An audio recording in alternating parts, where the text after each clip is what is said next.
Good evening and welcome to the Town of Garner regular council meeting of October 22nd, 2024. We have a great day outside. It's a beautiful fall day. We have a great audience in here and at home. I'm sure there are the usual hundreds and thousands of people watching remotely, even as we speak here tonight. We're glad to be here. I'm going to ask our town clerk to start out with the official calling of the roll. Here. Here. Councilmember Singleton. Here. Councilmember Behringer. Here. Councilmember Matthews. Here. And Councilmember Dillon. Here.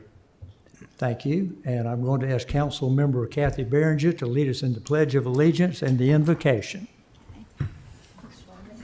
Stand, please.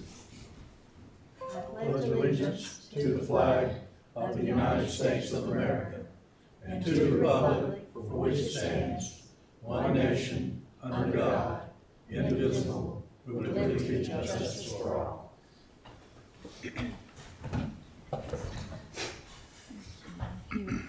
Join me for the invocation if you wish.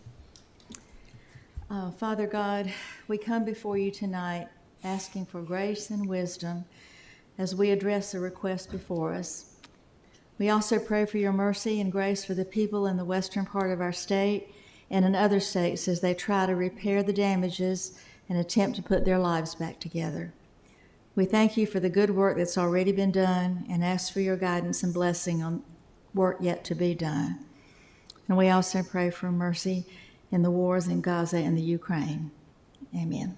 Amen. Amen. Thank you, Ms. Behringer. And thanks for mentioning our friends out west. And again, hats off to our firemen and policemen and first responders who have gone to help and made a significant contribution. As we say, Garner is a village where we know our neighbors and we help each other, and that's statewide, countrywide. And they're living that even today. So that being said, we'll move right into Section D of your agenda, which is the petitions and comments. And it's always good to read exactly what this part is, give us a little direction, a little consistency. And this portion of the meeting is to receive comments from the public on items that are not included in this agenda regarding matters germane to town policies or business or subjects within the town council's real or apparent jurisdiction. Individuals or group spokespersons must sign up with the town clerk prior to the start of the meeting. The council is interested in hearing your concerns, but will not take action or deliberate on subject matter brought up during the petitions and comments segment. Topics requiring further investigation will be referred to the appropriate town officials or staff and may be scheduled for a future agenda. And I will ask our town attorney if anyone has signed up to speak. Yes, Mr. Mayor. Amanda Rigby. Yes, please come up to the podium and introduce yourself with your name and address. And a reminder, one of our guidelines we're trying to adopt is try to keep it to 3 minutes. And there's even a little timer there for you to look at. Perfect. Okay, there will be no dogs turned loose or anything if you exceed, but just for courtesy, thank you for paying attention. We're glad you could be here tonight. Yes, thank you. My name's Reverend Amanda Rigby. I live here in Garner, 1505 Meadowbrook Drive. And I'm a connected member of this community and other communities here in Wake County. And today I'd like to share briefly about how my work as a pastor and as an executive director of a nonprofit intersects with the need for more affordable housing in this area. I'm an ordained clergy person serving as one of the pastors at Edenton Street United Methodist Church in downtown Raleigh, which is a church that's connected all over Wake County. And I am also the executive director of a nonprofit practice of mental health care, also in downtown Raleigh. And our mission at this nonprofit is to offer accessible and affordable mental health care to folks in Wake County because mental health care is often neither accessible nor affordable for folks. And we serve clients from Wake County, but mostly, actually, our clients are from Raleigh or here in Garner. And our clients are folks from different races and religions, but perhaps most notably, they are from different economic classes. And in our practice, we try to leverage grant funding and donations to help offset the cost of mental health care for those who otherwise wouldn't be able to afford it. And when it comes to housing, what we've found is that many of our clients struggle to pay rent every month, and this is something that weighs on their mental health a whole lot. It comes up a lot in the sessions that we have with our trained therapists. Outside of the help that these folks receive at our nonprofit, they've often had to choose between things like, can I pay my rent or can I actually get the help that I need, both for them and for their families. Our team of therapists is really grateful because we're connected to a ministry at the church where I work, also Edenton Street United Methodist Church, called the Doorstep Ministry, which offers rental and utility assistance to residents of Wake County using private donations. And a lot of those folks that we receive from that ministry are also residents here in Garner. And each year, our church uses these private donations to ensure that people who are maybe on the brink of homelessness or at risk of losing their home can stay instead. And so in 2023, we assisted more than 350 households, many of those families with children.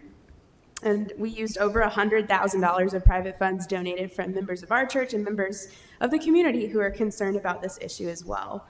So while this work is really well organized and well supported by our church and by other churches and organizations in the county, it doesn't come anywhere close to meeting the need. We open applications each week for folks to apply for this help and meet a certain set of requirements.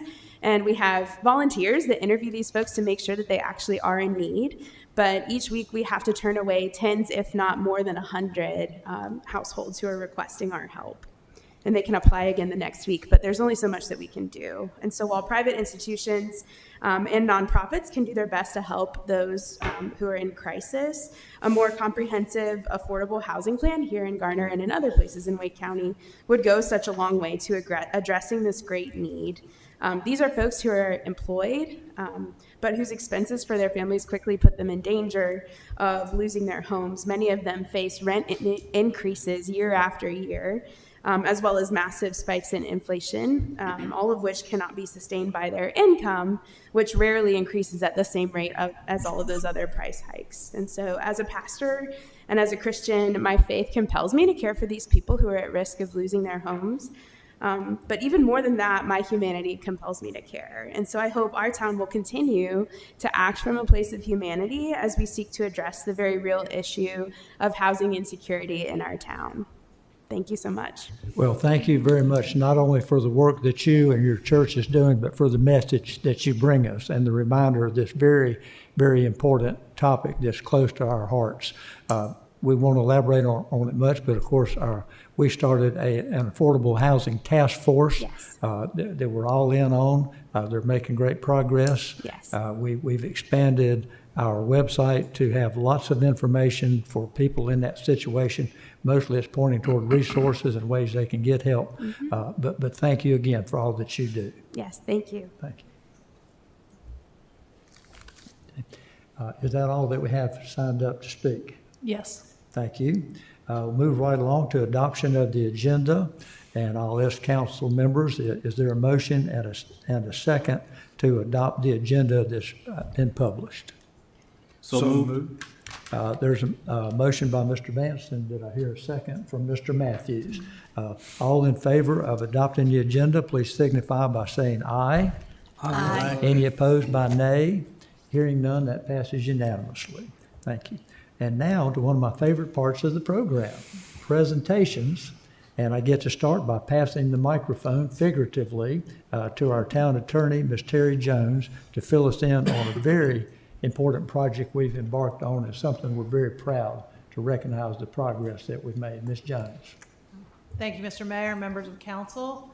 I'm here tonight for the Commit to Civility program, which has been sponsored by the North Carolina League of Municipalities. All of the council members have participated in the training, which very quickly, the objective of this program was to embrace civility, to equip municipal leaders like yourselves with the skills and information needed, and to emphasize healthy communication and tools that would facilitate and maintain mutual respect among municipal leaders, staff, and their constituents.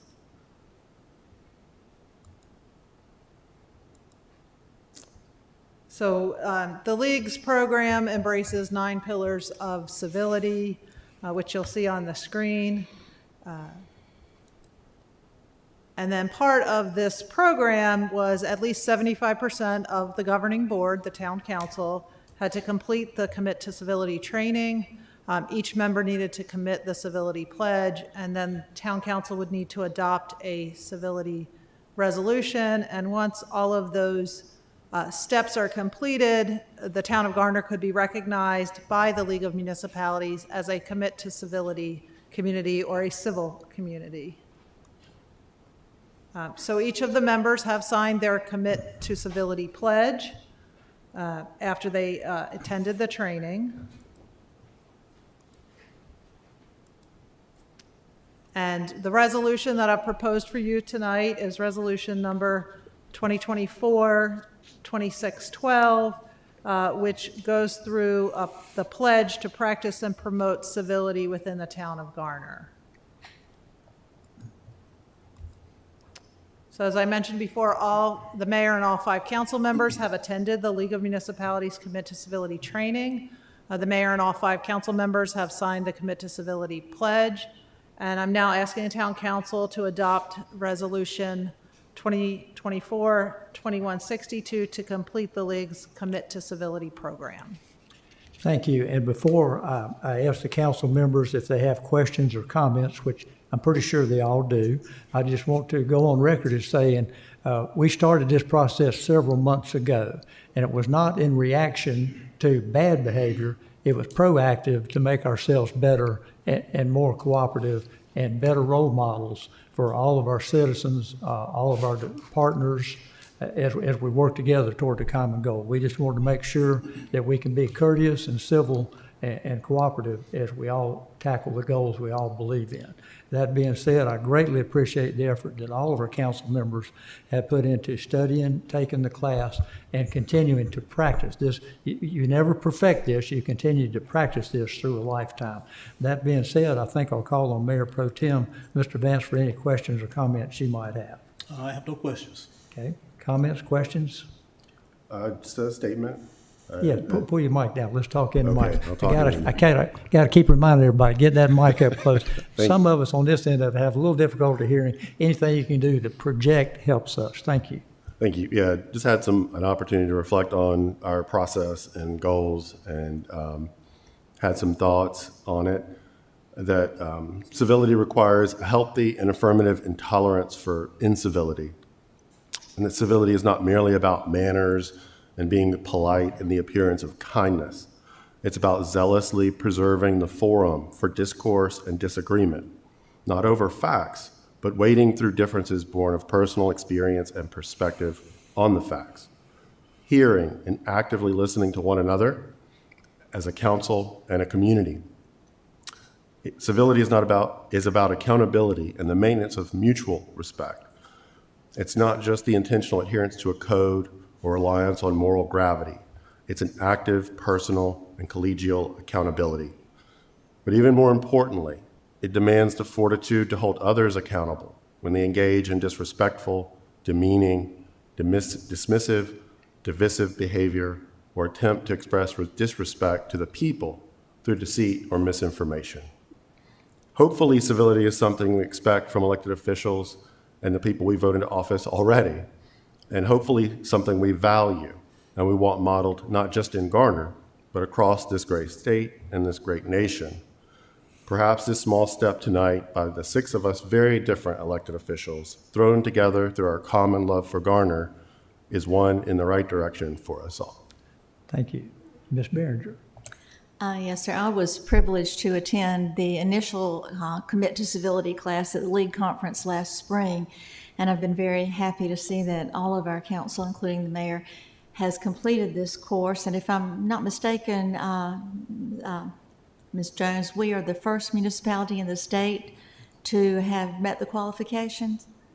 Once you adopt the resolution, yes, you will be the first municipality in North Carolina to not only complete the program, but to complete it with 100% participation of the elected officials.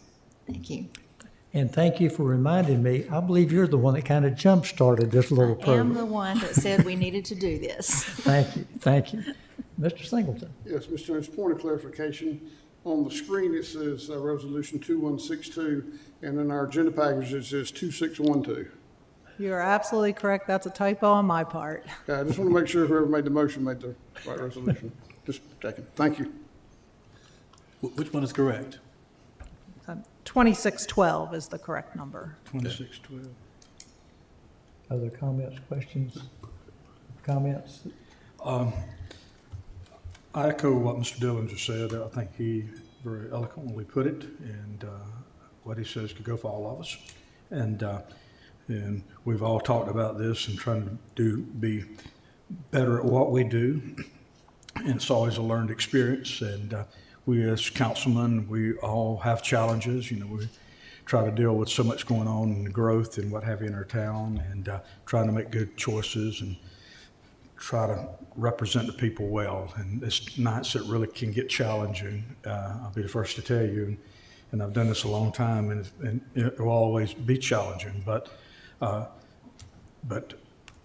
like that challenge, and I enjoy working. I'm so glad that we're going to be the first town in the state of North Carolina 100% behind this project, and it's a privilege to serve with everybody up here. Thank you. And we'll look to each other to help us stay on the right path. That being said, I'm going to ask the council members, is there a motion and a second to adopt this resolution? Mayor Gupton, I move that we adopt resolution number 202422612. Second. Motion by Mr. Vance, second by Ms. Behringer. All in favor of adopting this resolution, please signify by saying aye. Aye. Any opposed by nay? Thank you for not being uncivil and voting nay.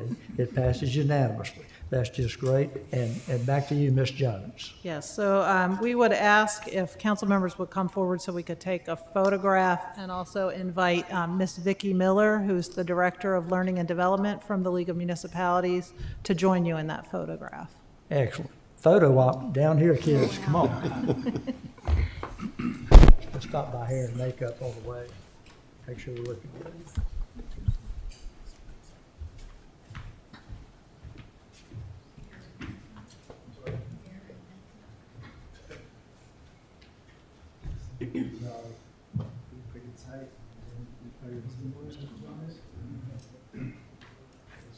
Put the mayor and Ms. Miller in the middle. Between the two big guys. I feel better between the two big guys.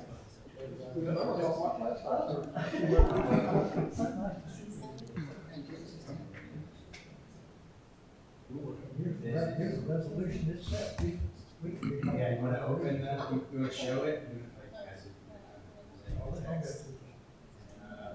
It's hard to see this down here. That's not very simple. Yeah, put it down. Okay. But it is silk. Dan will go first.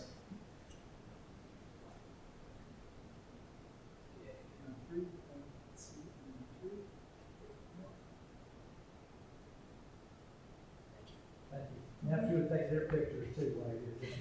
What's he with? Show what kids like doing. Alright, there you go.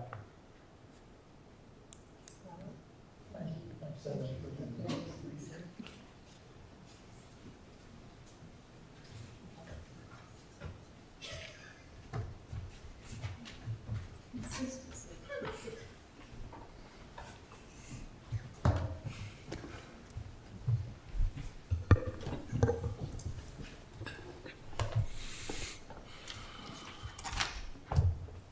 And thank of all of the audience members for your patience as we went through that. It didn't really happen until you take a picture, and then it's really, really not recorded until you like put it on Facebook or whatever it is. So I'm sure that's where Rick is going right now to push this out streaming or wherever you guys do with that stuff. So thanks for your patience.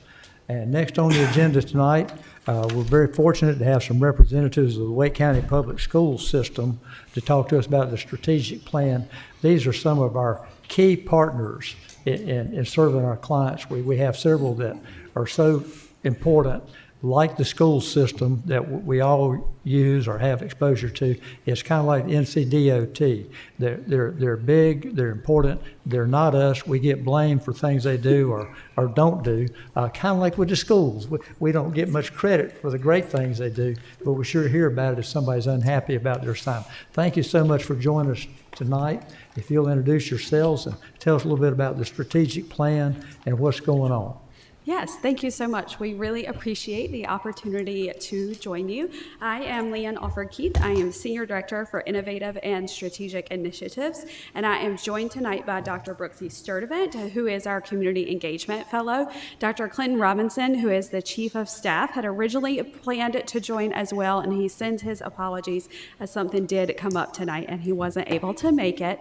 But we are very glad to join you. You are, I believe, our 5th municipality that we're getting the opportunity to meet with. We've been really enjoying these conversations with our town officials and learning about your needs and seeking to build better community partnerships. And so I believe John is passing around booklets for you all that share the same information that is on the slide deck, as well as a preview of a community engagement initiative that we have that Brooksy will share more about. But I will turn it over to Brooksy, who's going to share just a little bit about our district first off. Good evening. So we'll start out with some of our demographics for the district. As you can see, we are the 15th largest urban school district in the entire country, serving over 160,000 students. This is an increase in the number of students that we serve in comparison to previous analysis. We are the 10th largest employer in the state. So as far as our employment staff, we have over 20,000 employees total. 10,840 of those are actual teachers. If you'll take a look at our student demographics, that's outlined reflecting the racial and ethnic groups that we serve. Featured there, you'll also find our free and reduced lunch percentages, academically and intellectually gifted, and our English language learners. So we do have a few acronyms there. I just wanted to clarify those. It also includes our special education recipients. Specific to the town of Garner, we serve nearly 6,000 students in this area. And when you think about our employment staff, over 800 of our staff members are from this area. So again, those numbers are specific to Garner.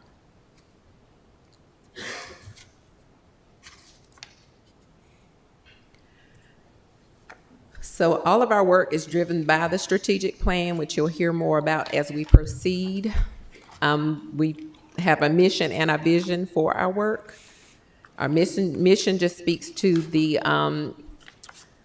need to provide relevant and engaging educational opportunities. It also features the 4 C's: collaboration, creativity, effective communicators, and critical thinkers. So that just speaks to our mission, and there you'll see it featured our vision. We also follow 7 core beliefs. This definitely drives our work. If this is what we believe, then that's pretty much what drives our action. That's how we set our goals and plan for the actions that we'll carry out. So this speaks to what we believe about students, our staff, the learning environment, the community at large. So again, those are our core beliefs, and there's 7 total.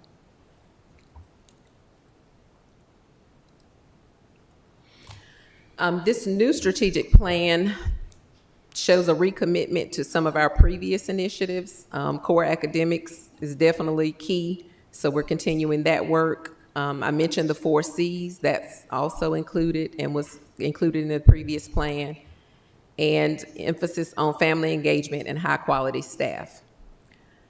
A few new entries is a new focus on equity, student well-being, and effective operations. So all of those are additions to the plan, which we'll talk a little bit more about in a moment.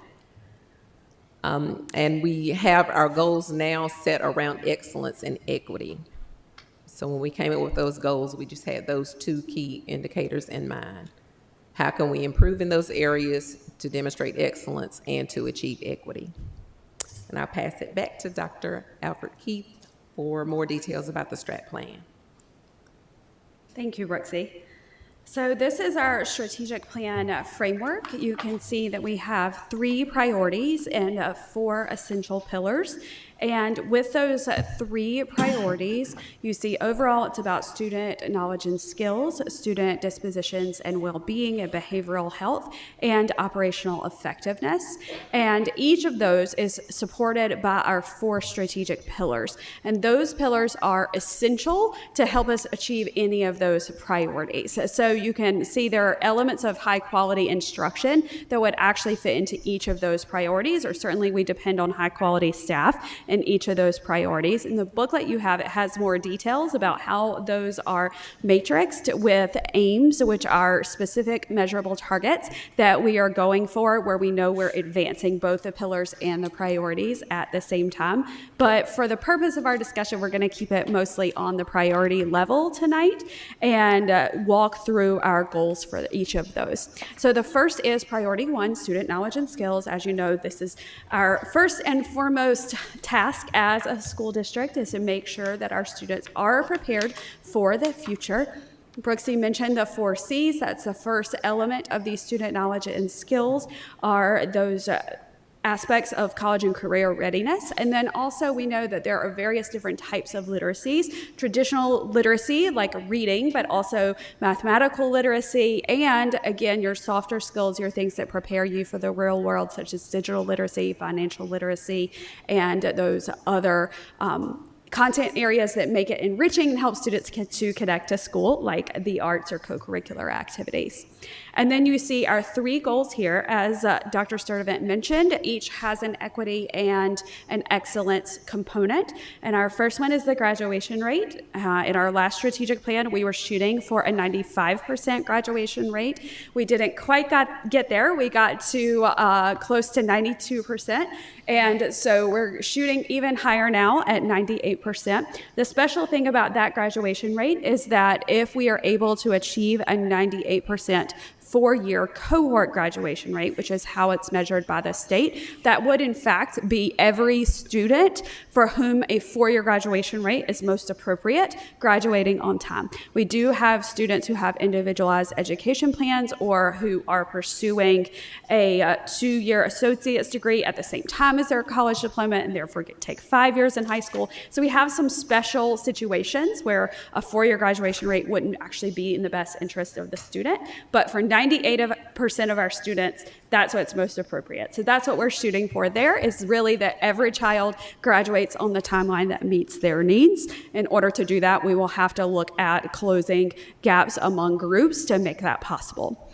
Our second one is proficiency. Our goal there is 90% of students proficient, and then also eliminating gaps that we see there as well. That's another really important compartment to making sure that we get 98% overall. Common question that we get asked that I will share in advance for you all is why 90% proficiency but 98% graduation, and what's up with that mismatch? I will say they are just measured differently. Proficiency is measured in grades 3 through 10 only, and sometimes 11th, but most commonly 10. And also only in certain subjects or courses. And graduation is all subjects, all courses, all students. So that is where you see that difference there. Of course, we know proficiency is measured by standardized tests. There are kids for whom standardized testing is not always going to measure their knowledge. It is our job to make sure we have the appropriate interventions in place such that standardized testing doesn't keep them from graduating. So that is why you see that difference between those two things. And then our third goal is growth. We want to make sure that 90% of our schools are above above the statewide average growth, with all of our student groups exceeding that average growth as well. Making sure that students are able to make more than a year of growth is a key part of raising that proficiency for Goal 2 as well. And certainly in Wake County, we do consider ourselves above average. So that's what we want to see in our growth outcomes as well. We want to see 90% of our schools above that statewide growth measure. Then our second priority is student dispositions and well-being. As I mentioned, we have two goals here that really focus on the measures of behavioral health and making sure that students have those skills that they need, which certainly impact their academic outcomes, but also impact their lifelong success as well. And so the first one is attendance. We want 95% of students to be in attendance 95% of days. That's another area where we're also looking to close gaps between groups as well. So it also has those excellence and equity components. And just so you can know kind of like what is 95% of days, that would mean that they were missing 10 days or less. So we know that there are very good reasons that students do sometimes miss school. We don't want them to come to school if they're sick, for example, but this is making sure that they're not missing more than 10 days if we're meeting this goal. And then the fifth one is student well-being. This is making sure that 90% of our students are demonstrating their competencies of social, emotional, skills such as self-awareness, self-management, social awareness, responsible decision-making, and relationship skills. And so we are looking for all of our students to be able to demonstrate those skills, certainly, but we want 90% kind of on that first screening. That is a teacher screening where teachers answer questions about the skills that students have, and we know that some students will need that additional support. So again, that's why you see the 90% goal there for Goal 5. And then our third one is operational effectiveness, priority 3. Operational effectiveness has two components, internal and external. And so for the internal component, that is really thinking about, do our schools and our school leaders and our teachers and our workers in our schools feel like they are supported? And that is measured by our employee experience goal, Goal 7. We just gave that survey for the very first time this past spring, so we're working to analyze that data now, and we'll be setting a target for that goal soon. And then Goal 6, parent and family experience. That is, what are the experiences of our families in our community? We're specifically looking there at them reporting that they have low barriers to engagement and that there is a positive school climate. And so our goal there is 95% of families, indicating those things. So I will now open it up to what questions do you have about our plan, or what connections do you see to your community's needs and priorities?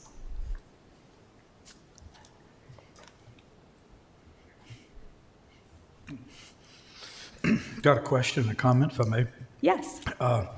Quite aggressive numbers that you're looking at here. It's impressive. If you hit them all, that'll be good. That'll be great. And I am an eternal optimist. A couple of things. We hear a lot about everybody's wanting to get a 4-year degree. Then there's we got one of the secret weapons in Wake County. That's Wake Technical Community College. And it's a fabulous school. And then we've got a CRT, I hope I'm pronouncing that correct, the Webb School down on Wilmington Street, used to be the Coca-Cola. Is that a CRT? No, CCA. So Vernon It's a what Malone now? College and Career Academy, CCA. Thank you. Yes. I knew it was one of those anyway. Yep, that's right. We're talking about the same thing then. So many acronyms, Yeah. yes. So in that regard, I know they combine our school system with Wake Tech so they can graduate from there with a high school diploma, as well as, I guess it's a diploma in a specific, it could be electronics, it could be a plumber or anything, and placed almost instantly into a job, which is great. And then on the north side over there, they have, I think, one is a nursing program going on, that where the young people are going to high school and getting credits for a 2-year degree in nursing at the same time. So when they graduate, they get a diploma and a degree. Am I correct on that? That is correct, yes. These are great things, and Yes. they're not touted a whole lot. And you guys should brag on that. And, because it's fabulous and it's great opportunities, because everybody's not going to be a doctor or an accountant, but, I know some electricians out there who's making more money than some doctors and accountants out there, and it's a skill.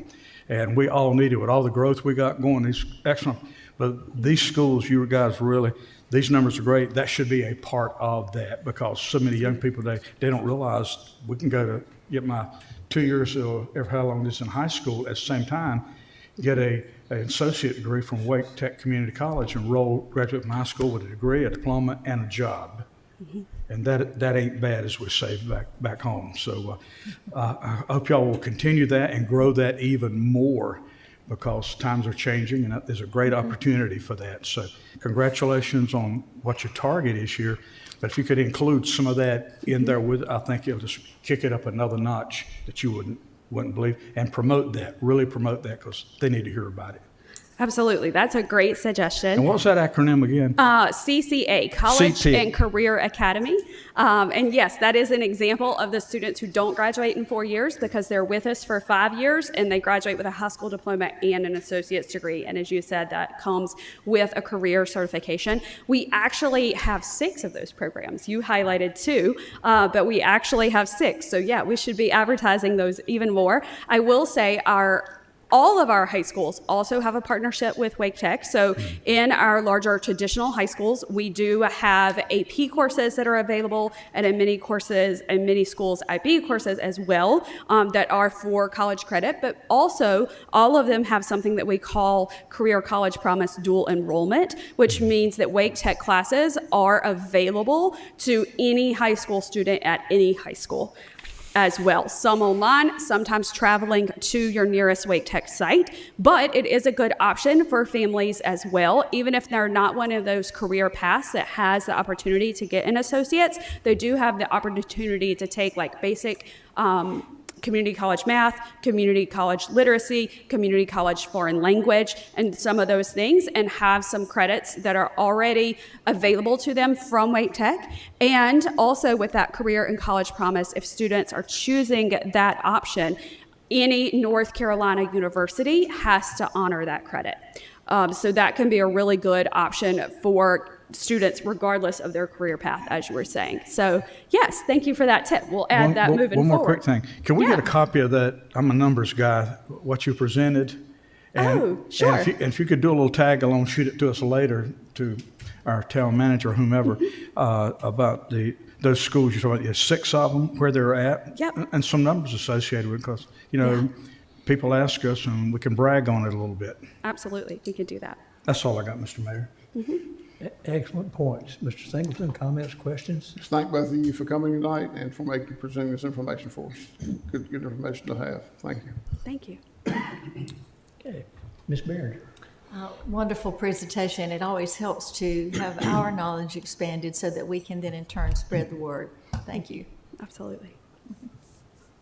Yeah, thank you for the information. Just a question. You say you've done this before, several other municipalities already. So what are some of the common threads of challenges that you've seen and some of the best practices for meeting the uneven growth in Wake County?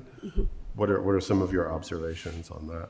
Yeah, absolutely. So Mayor Gupton mentioned one of them, which is helping better communicate to our families and your citizens who is doing what, and also therefore how we can work together on some of those challenges. Student assignment is a really big example there. Our student assignment office has been really expanding their public outreach for the families that are affected by changes, and there are certainly lots of opportunities there. So if you're getting feedback that people aren't connecting, we would want to see some examples of those things so that we could problem solve, because that's an area that we're really, really working through.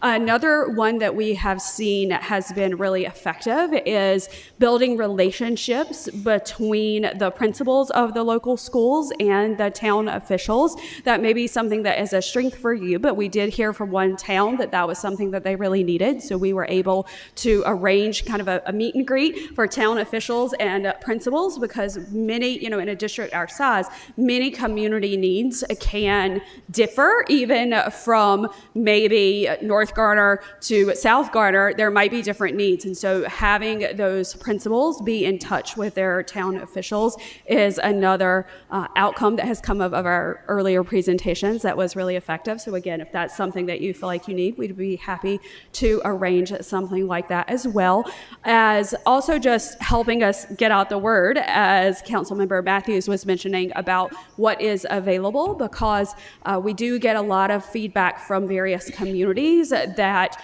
we just offer so much, it's hard to keep up with what is there, magnet programs and those kinds of things. And we do that with all the best intentions of having something that meets every child's needs, but we know that information can be overwhelming. So we would certainly welcome any ideas, feedback, or questions that you are hearing from your constituents at any point. Like you would be, feel free. And when I follow up with that information, I'll make sure you all have my email address, and you would be welcome to reach out anytime. And then we can kind of plug you to the person in the school system who handles whatever issue that is. Yeah. Yeah, thank you, because it's a mutual communication and collaboration. Yeah. Because we get so many people moving from other parts of the country that don't understand how the school system works, and that we're not it. That's right. And so it's a learning curve for a lot of folks, and they get distressed if there's not assignment issues and things. So thank Definitely. you for your. Yeah, you're welcome. All right, a very ambitious goals I see here, and we're in a very ambitious county with the tremendous growth that's been going on, echoing what has already been said, and trying to keep up with that growth and provide the services needed for the citizens who are coming in. And I'll just end by saying, without repeating what's been said, very good briefing, and thank you for all you do. Yes, you're welcome. Excellent. I don't have a question, but just one more comment and accolade. You guys are miracle workers with what you have to do and the challenge that you have. Yes, what connections do we see with our schools, communities, with our community's needs, and we forget the extracurricular activities that go hand in hand. Last Friday, Garner Magnet High had its homecoming parade, one of the very few in the country, I'm told, who still has a homecoming parade. It's an old-fashioned thing, but it was fun. Everybody had a big time. Just another piece of school spirit. Everything from your academic societies to theatrical, music, all of those things. We shouldn't take it for granted. That's a huge part of what kids get out of going to high school. We can't thank you enough for all that you do. Thank you. We feel the same way for you all. We're so excited to get to start these conversations. As I said, please don't let this be the last time that we talk. We definitely want to start that feedback loop and that two-way communication that Councilmember Bellinger was talking about. We definitely want that to be getting started. I will also briefly mention, it wasn't in our slide deck, but it is in your paper insert, that we have a new community mapping initiative that we're just getting up and running. But this is to try to better communicate with our schools what community resources that provide goods and services for free for students are available. So we know that you have good connections with local nonprofits, and would certainly welcome for you to invite any of the Garner-based community organizations to put themselves on the map, which will allow us to let our schools know that those resources are out there. Excellent. Well, again, thank you very much for the information you bring us and the job you do every day. Come see us more often. Yes, thank you. Okay. Thanks again. Thank you. Okay, moving right along to the consent agenda. And for those of you who maybe haven't seen that before, tonight is about 6 different items that the council has to take action on. These particular ones have been reviewed by council members and staff intensely over the last few weeks. And most of these we seem to be pretty unanimous on and can pass these all together.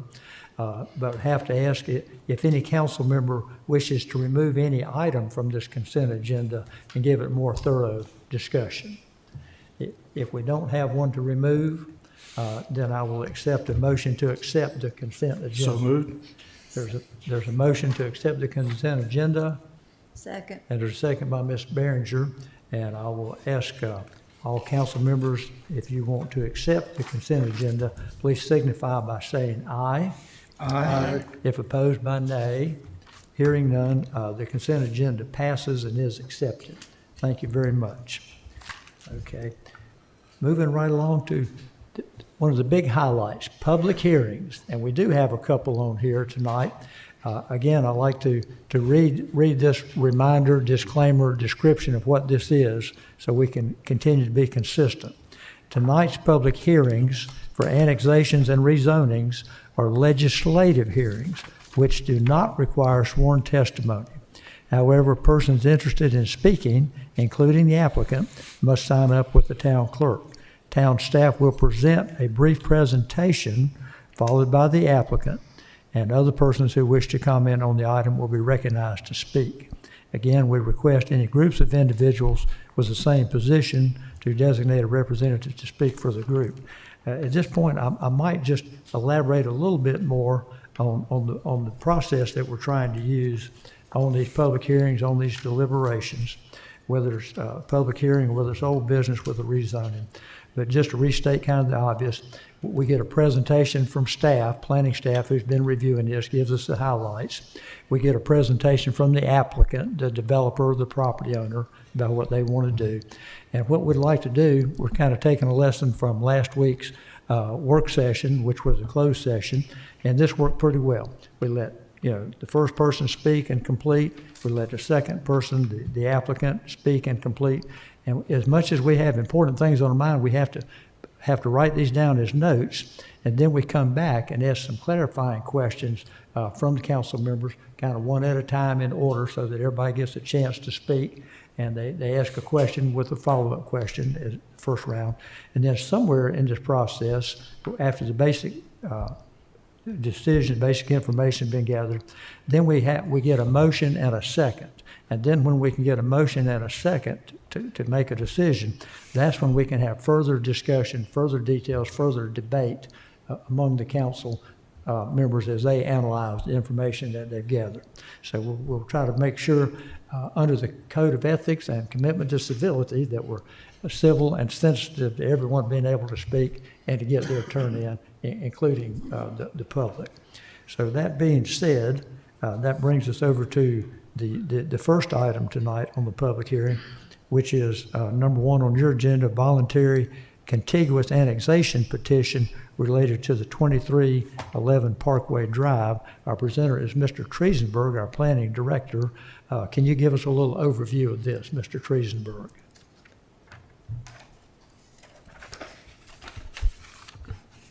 Yes, good evening, Mr. Mayor, council members, members of the public. This first one is a proposal for the annexation of a second emergency access to a project that was formerly known as the 401 Assemblage, being built by Pulte. This project annexation request came to you before. It was envisioned that the rezoning would be ready at this meeting as well, but the rezoning has actually been pushed and is coming back to you on November 4th.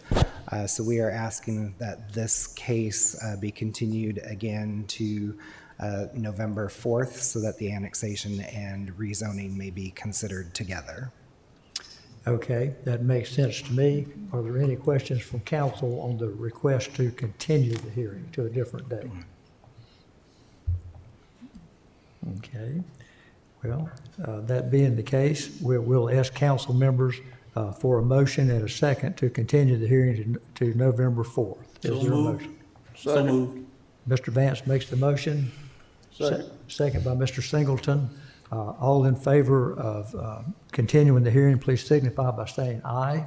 Aye. Any opposed by nay? It passes unanimously. That motion, this action will be continued. Thank you very much, Mr. Triesenberg. And we move along to number 2, which is the Tier 1 conditional rezoning. And this might be considering a continuation as well on the Thompson Business Park number 2. And Mr. Triesenberg, you stand there as if you might be the presenter on this one as well. I told Aaron I'd just stay up here since I'm for the next one as well.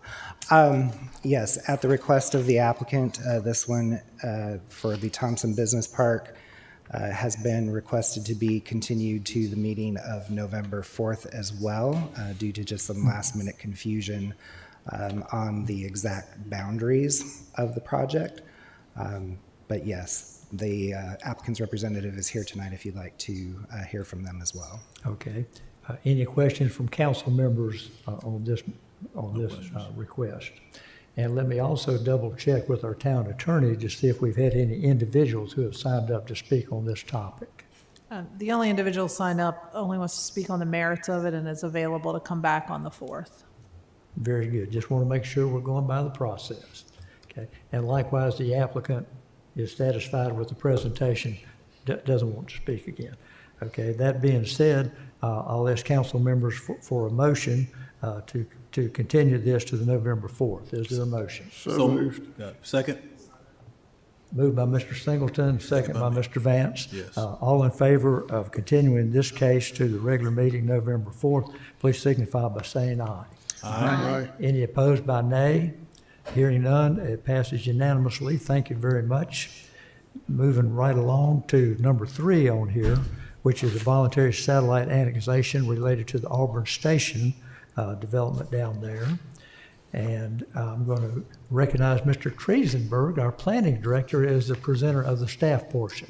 Mr. Triesenberg. Yes. This case is the annexation request for the Auburn Station development, which is just to the southwest of Auburn Village. As you can see, some of the lots are already starting to be platted and showing up in the Wake County system. So we were a little behind the 8 ball in getting this one in for annexation, but the applicant and Toll Brothers is the builder there, worked diligently to get all of the necessary boundary and parcel information to us. So this is before you tonight for consideration for action on this annexation to bring this new neighborhood into the town of Garner's satellite corporate limits. Because we do expect it won't be too long before there will be residents out there and will want to be Garner citizens.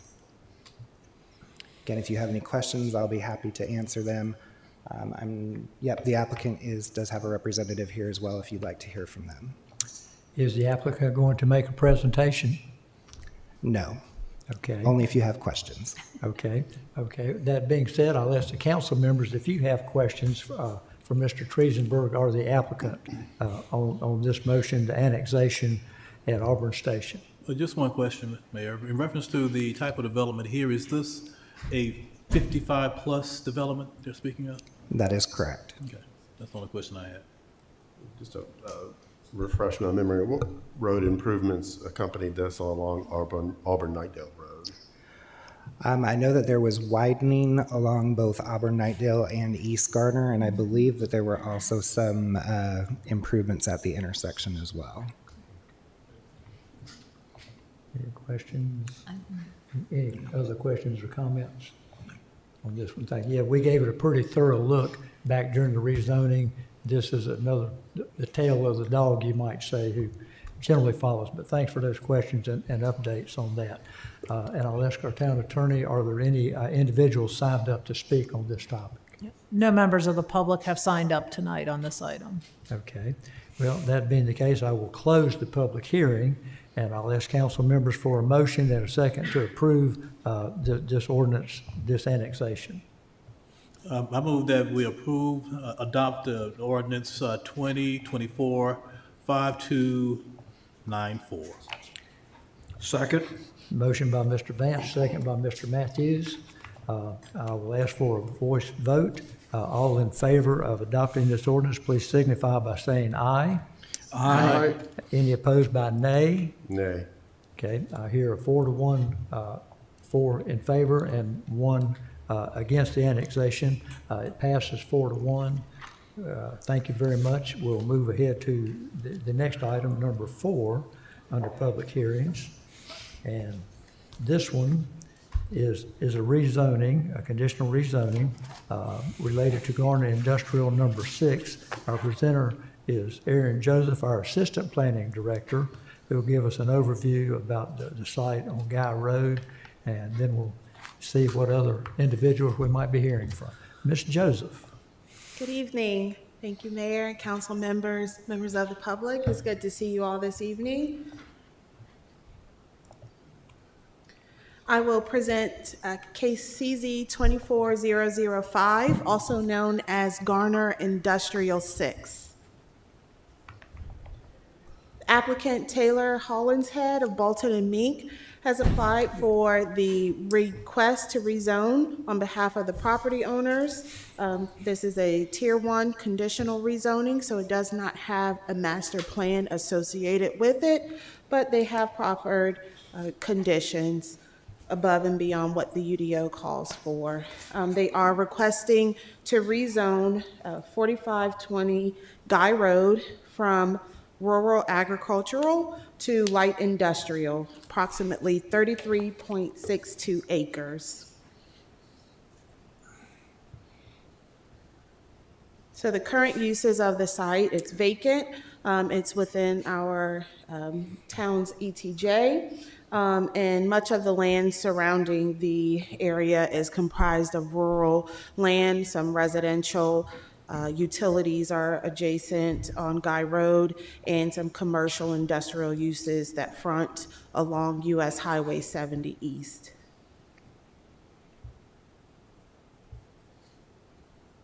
Guy Road is a state-maintained road. It's a collector road, 2 lanes, and the latest traffic counts from NCDOT has it at an annual average daily trips of 8,767. Again, the applicant is requesting light industrial conditional. They have narrowed the possible uses to 4 out of 41 and have proffered several conditions that speak to design and architectural standards. And just summarize some of those conditions as far as the site plan. They are committing to 15% of preservation of tree coverage, 75% landscaping to be native and adaptive species, and they are committing to sidewalks, internal sidewalks that will connect to the public sidewalk as well. The building design standards include building materials, concrete panels, wall panels, masonry style, imprint design, and glass. They are committing to 20% transparency of the buildings, and also windows. The main building entrance will be accentuated with a canopy or similar feature covering the front doors.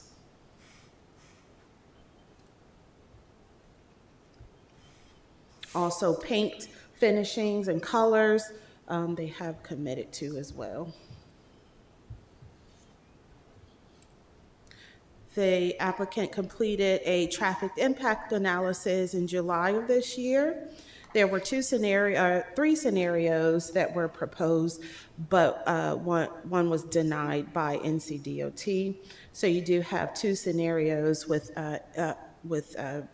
2 entrances deemed approvable with recommended improvements from NCDOT. And the image on the screen highlights the future build-out lane configuration. So you do have access A proposed dedicated right turn lane in, as well as at access B, a dedicated right turn lane with 50 feet of storage, and then a dedicated left turn lane into access B with 125 feet of storage.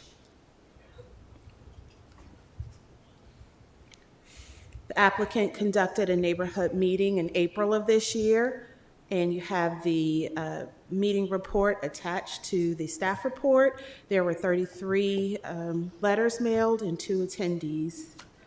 Just like to highlight the comprehensive land use plan. So the land character type is employment center, and the development intensity is a level 3 area to enhance. As staff reviewed this request against our comprehensive land use plan, there were 5 growth framework criteria that were evaluated. 3 were strongly consistent, 1 modestly inconsistent, and 1 strongly inconsistent. And I'll note that the transportation choice is a pre-existing condition, and therefore staff did not give it the lowest rating possible.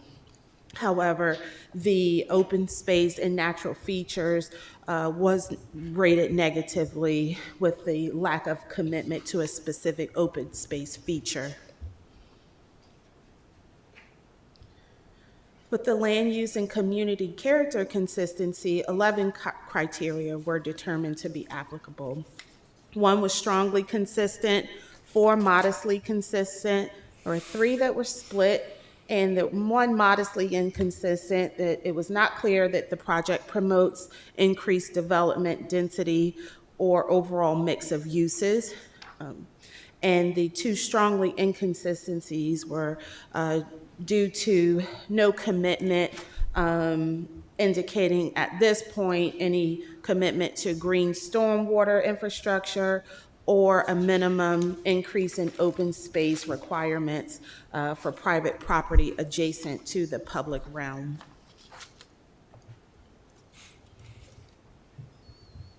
Overall, the consistency is marginal, but with some continued fine-tuning in response to this evaluation tool, as well as public input, staff could likely support an overall finding of consistency.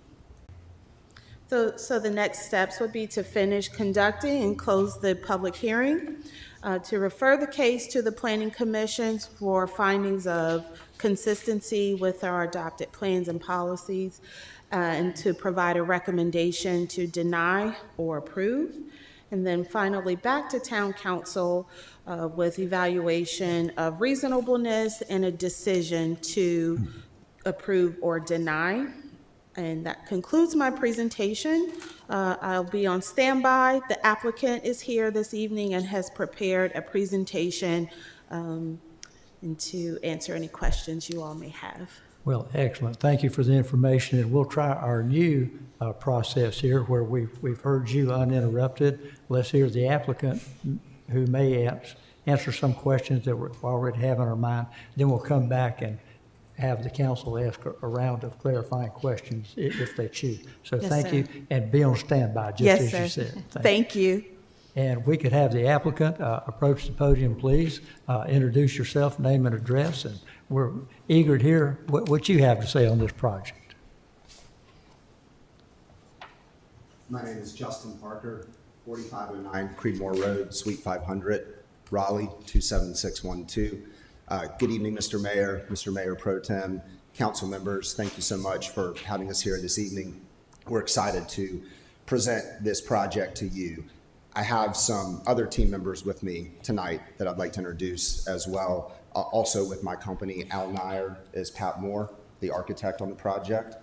Justin Hartung, the developer, the development lead on the project, and our civil engineers with Bolton Mink are here this evening as well to answer any questions. Before we get started, I'd also like to thank staff. Aaron, thank you for the presentation, and Jeff as well, and the town leadership for their partnership thus far. Our company, the developer of this project, Al Nair, we're headquartered in Cincinnati, Ohio. We've been in business for 130 years. In addition to being the developer, we are also the designer and the builder of the project. We have offices in Cincinnati, Pittsburgh, Nashville, and here in Raleigh. We opened our office in Raleigh in 2019 with 1 employee. That was me. And today we are up to 14 employees here in the Triangle, and we've developed approximately 3.7 million square feet of industrial space as far east as Smithfield to as far west as Greensboro.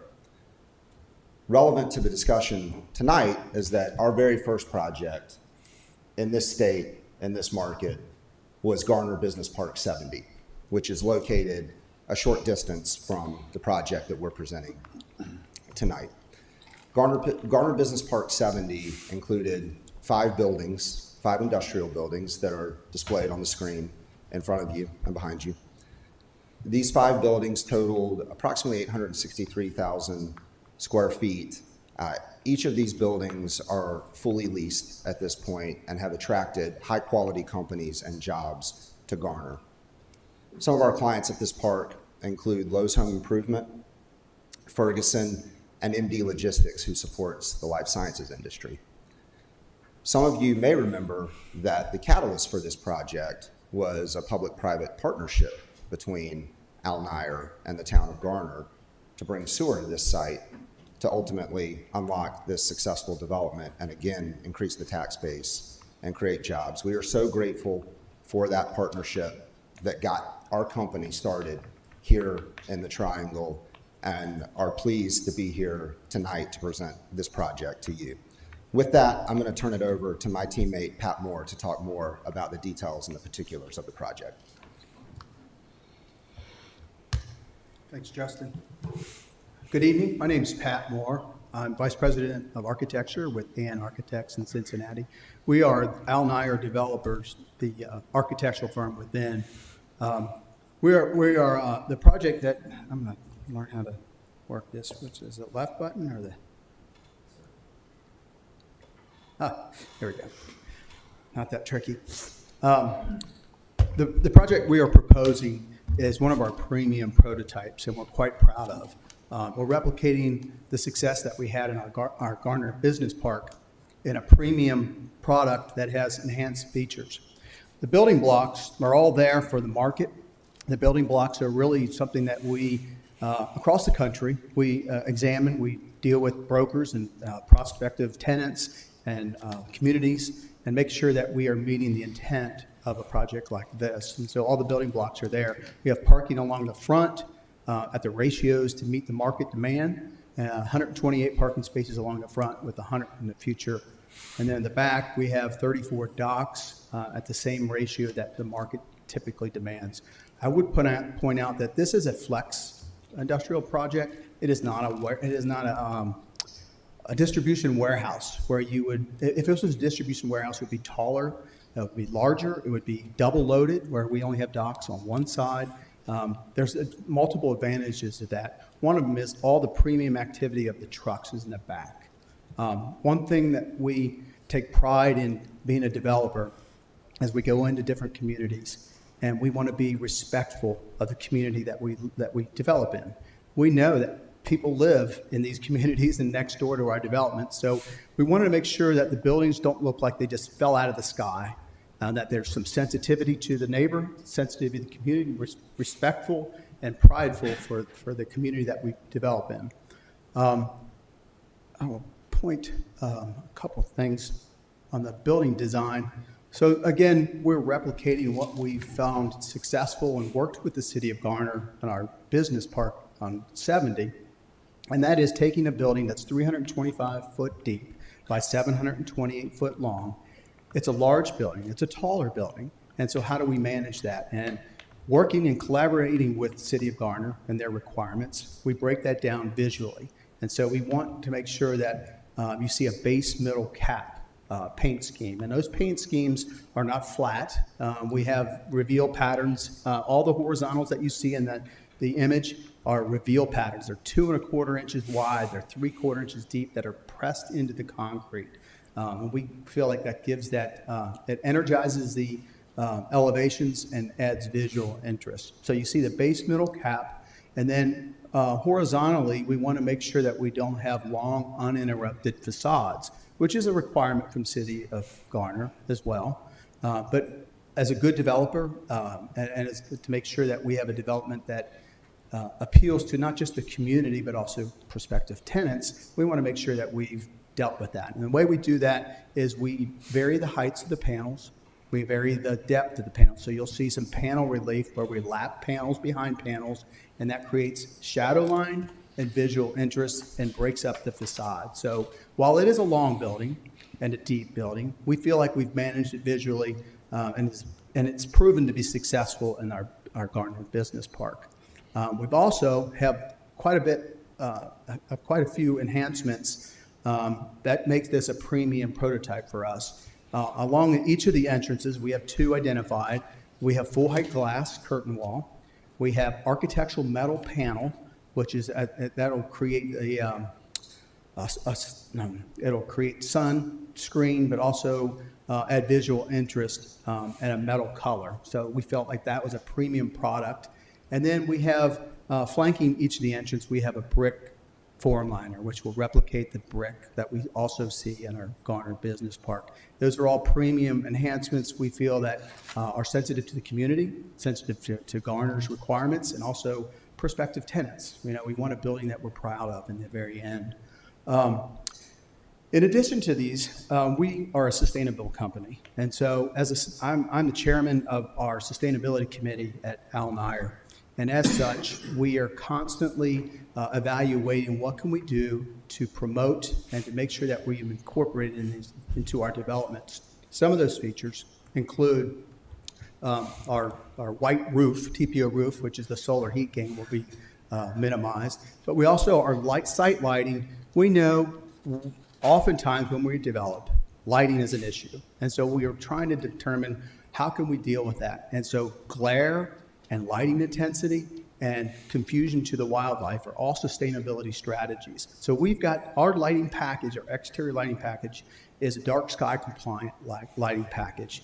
And what that means is that it meets criteria and guidelines for not confusing wildlife and addressing the glare and lighting intensity. We will not have any more than zero. We'll have 0 foot candles at our property line combined, which comply to the zoning regulation.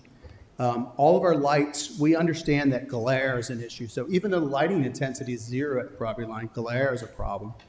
So we have light fixtures that are dark sky compliant that have shields within, and those shields will cut down the glare so everything will be forward. If there's pole lights, it will be forward, not backwards. If they're wall lights, it will not splash onto the wall, which if you've ever seen walls, if you drive by any building these days with a light wall, you'll see a lot of glare. And a lot of it's not coming from the fixture, it's coming from the light that bounces off of the light wall color. So these glare shields on all of our exterior lights will help tame that and control that glare. And then secondly, all of our exterior fixtures, there's probably in our site photometrics, maybe 30 fixtures, some pole lights in the back, but all wall lights in the front. They will have sensors on them. Those sensors allow us to control each fixture to lower the lighting level down to about 30% of the required level during off-peak hours or when there's no activity. And so, yes, when you have a truck or a car pull in, the lighting's come back on, but they'll come off gradually. They don't popcorn, if you will. They don't bounce around. They don't come up and down. And we've done that on several places around the country to address neighborhood concerns, which lighting is a concern. So we feel like that is much better than you will see in really any community is to manage that lighting. As far as sound, all of our activity is at the back. Everything's behind the building, the docks behind the building. The truck activity is not set up for a distribution facility, so we don't feel like the truck, and we've seen the truck counts before, we don't feel like truck volume is going to be high enough to warrant an issue. As far as landscaping, we can talk about the landscaping plan, but as you folks know, Garner has a pretty robust landscape requirement. We're going to do that. We're going to keep all the trees beyond the disturbed lines that's shown on our site plan, which is quite a bit if you look at our site. So we feel quite proud that we're going to, again, it's not going to be a building that just like Wizard of Oz lands in the middle of the field. We're going to have this enhancement and make sure that it belongs to the site and belongs in this community. So I think I also have the rendering, which is really shows how we've breaking that facade up.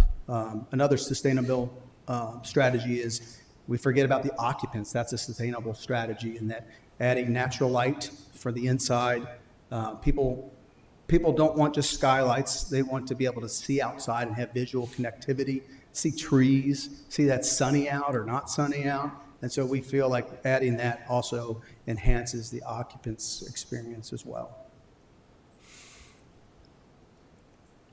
I'd be happy to answer any questions, or if you wanted to talk about anything on the site, we're here to answer those questions. Okay, thank you. I think we'll complete the applicant's presentation, and then we'll take a little round robin of next round of questions. You have other presenters on your team? I think we're good. Okay, well, if you don't mind doing what Ms. Joseph did, and that's be on standby for the next round of questions, because I'm sure there will be some. Yes. Okay, and thank you. You can have a seat if you like, and we'll call you back as needed. I'm going to ask the council members to indulge with us as we kind of test drive our refined process here. This will be the session where I'll ask each council member, if they wish, to ask a question and a follow-up question of either the applicant or staff, and we'll make the rounds and we'll come back, and then the next time you can pick the other party if you want to hear from them question, and we'll do that as long as anybody on council has questions, but it'll be make it fair for everybody's voice to be heard, every person's questions to be heard. So bear with me as we launch through that. Thanks for all the great information there, applicant and staff. That being said, I think I'll call on Mayor Pro Tem Vance to see about the first round of questions, what questions and who you might ask them of. Okay. Yes, this question may be for the staff. Reference to the conditions, I just want to be clear that out of 41 conditions, only 4 be considered. The permitted uses. Permitted uses, yes. In the light industrial district, there are 41 uses within that district, either by right or special use. So they have conditioned it down to 4 uses. Down to 4 uses. Yes, Okay. sir. All right, that's my first question. Okay, thank you. See how easy that was, Mr. Dellinger? Who would you like to ask your question? I have a about? staff question. Thank you. What are these expectations around green stormwater from the staff's perspective? And what is that infrastructure target? What does that look like? Because it was dinged for that, but I'm not clear on what your goal or target is for that criteria. It really speaks to enhanced plantings, landscaping that helps to infiltrate further for stormwater. It's usually in the streets and sometimes in the public right-of-way, so we haven't seen a lot of applicants to score highly on that. But it really speaks to further enhancement with landscaping and maybe permeable pavers that can further infiltrate or filtrate stormwater. Which is a follow-up to a stormwater question. So they're meeting the minimum for the 10-year, is that correct? Is that our minimum for 10-year retention? I'm not sure because it really hasn't gotten into that being a tier 1. But if it is a standard minimum, then they would have to meet that minimum. I believe our minimum is a 10-year, 25 year. Okay. There's a different, in the neighborhood meeting, a response was given of 1, 2, and 10-year. So I just want to get some clarification on that. Okay. Looking at the map, there are not flood zones here, but there's flood-prone soils and blue line streams, and it looks like the property adjacent has some kind of lagoons or something. Is that true? There are some sensitive areas on the property. I'm not entirely sure about what the adjacent property has, but I know that there are some sensitive areas on that property. We can come back. I get the retention of water from the property is a criteria, but looking at the way those blue line streams move across the property, is it absorbing or able to absorb all the water coming from other properties onto that property to an extent that it could withstand sort of a 100-year flood event? And then again, being that close to what it looked like lagoons. I'll have y'all look at the map. It looks like a chicken farm or something. I don't know what that is. But there's some concerns about water retention and flow across the property. But yes. And I don't know if you want to yield. Their engineers can maybe speak more to stormwater. I'll tell you Hi. what, that's a great start. Yeah, if we can hit this part of it pretty quickly and get the first round of questions up. But while we're on stormwater and we're knee-deep in it, I let's got go an ahead and answer, forge on. so Okay. I can Yes. jump in on that. I'm Haley Braun. I'm one of the engineers on the project. I work with Bolton and Mink. For our pond, we are going to meet all of the minimum Garner requirements, treating the 1, 2, and 10-year storm. We also have designed the pond to detain a 100-year storm with almost a foot and a half of freeboard. So that's in the event of a 100-year storm, the pond will still be able to safely bypass that. It flows lower than it currently is. Or I guess pass it safely. It'll be lower than it currently is for the 1, 2, and 10-year. But we do have the pond designed with the 100-year and the freeboard elevation, so it is sized for that. I didn't see it as a condition, so I was a little Yeah, not concerned, but I saw it was. I don't know that minimum. it's a condition of approval. It's typically an NCDEQ condition, so that would be designed that way anyways. We can include that as a condition of approval if it's. And then just the other question about the neighboring property and any changes you all do that are going to change the flows and retention of water on the property. So the property with the lagoons to the east of us is owned by the state of North Carolina. I'm not 100% sure we're not disturbing anything to the east of the stream, so none of that should be affected at all. And then on our side of the stream, all the new impervious area that we're proposing is going to be captured in that SCM and let out through a controlled release. I mean, we can go through planning commission, but if you're building storm retention, you're changing the flow of the water across that property. It's not coming off of your property, but it's coming onto your property from somewhere else. And so the changes that might create, and then again, being close to whatever those are, gives me a little concern if there were a change we're not accounting for and those were to breach or. Yeah, no, that's totally understandable. And we go through all of that when we get more in-depth in construction drawings. Like Aaron was saying, we're kind of not in depth that far into our storm design yet, but those are all considerations and stuff that we take into our analysis.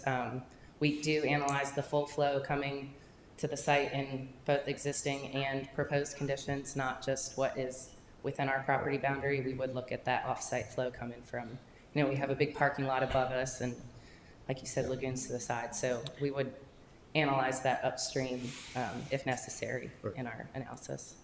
Thank you. Okay, yeah, thank you very much. Good question, Ms. Behringer. I don't have any of this one. Mr. Singleton? Yes, Mr. Moore, could you show the footprint that you showed earlier of the proposal? And I know this is a tier 1, but you got a footprint you showed us. But, there we go. So, a concern, just to clarify, is because directly south you have R30 zoning, and there looks like from the picture there are single-family dwellings there.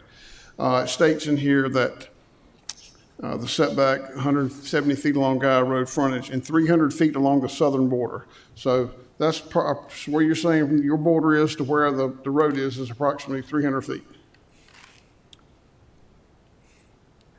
I'm not sure the question, the 300 feet from the building setback? No, it says generous setbacks, 300 feet along the southern border facing the neighboring properties. Right. So is that 300 feet from the road, from the building? I'm just trying to say that is 300 feet, correct? That new drive that we're proposing at the south end. Yes.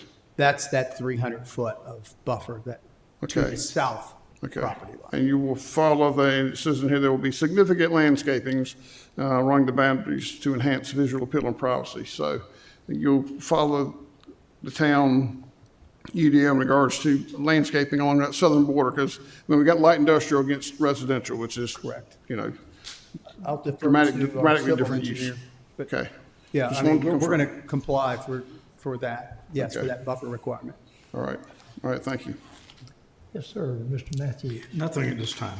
Okay, well, that went pretty smoothly. Let's start over and see if anybody has a second round of questions. Yes, question for the applicant in reference to the Garner Business Park 70. When did you start that? 2019, 5 years ago, right. And constructed 5 buildings in 5 years, and all are fully occupied right now. It's all fully leased, right? Okay. And if you drive by that park, it's a very respectful park. It's terraced back. It's where we could, we saved trees, and we added all the trees along all the properties, between the properties as well. Okay, that's all I have.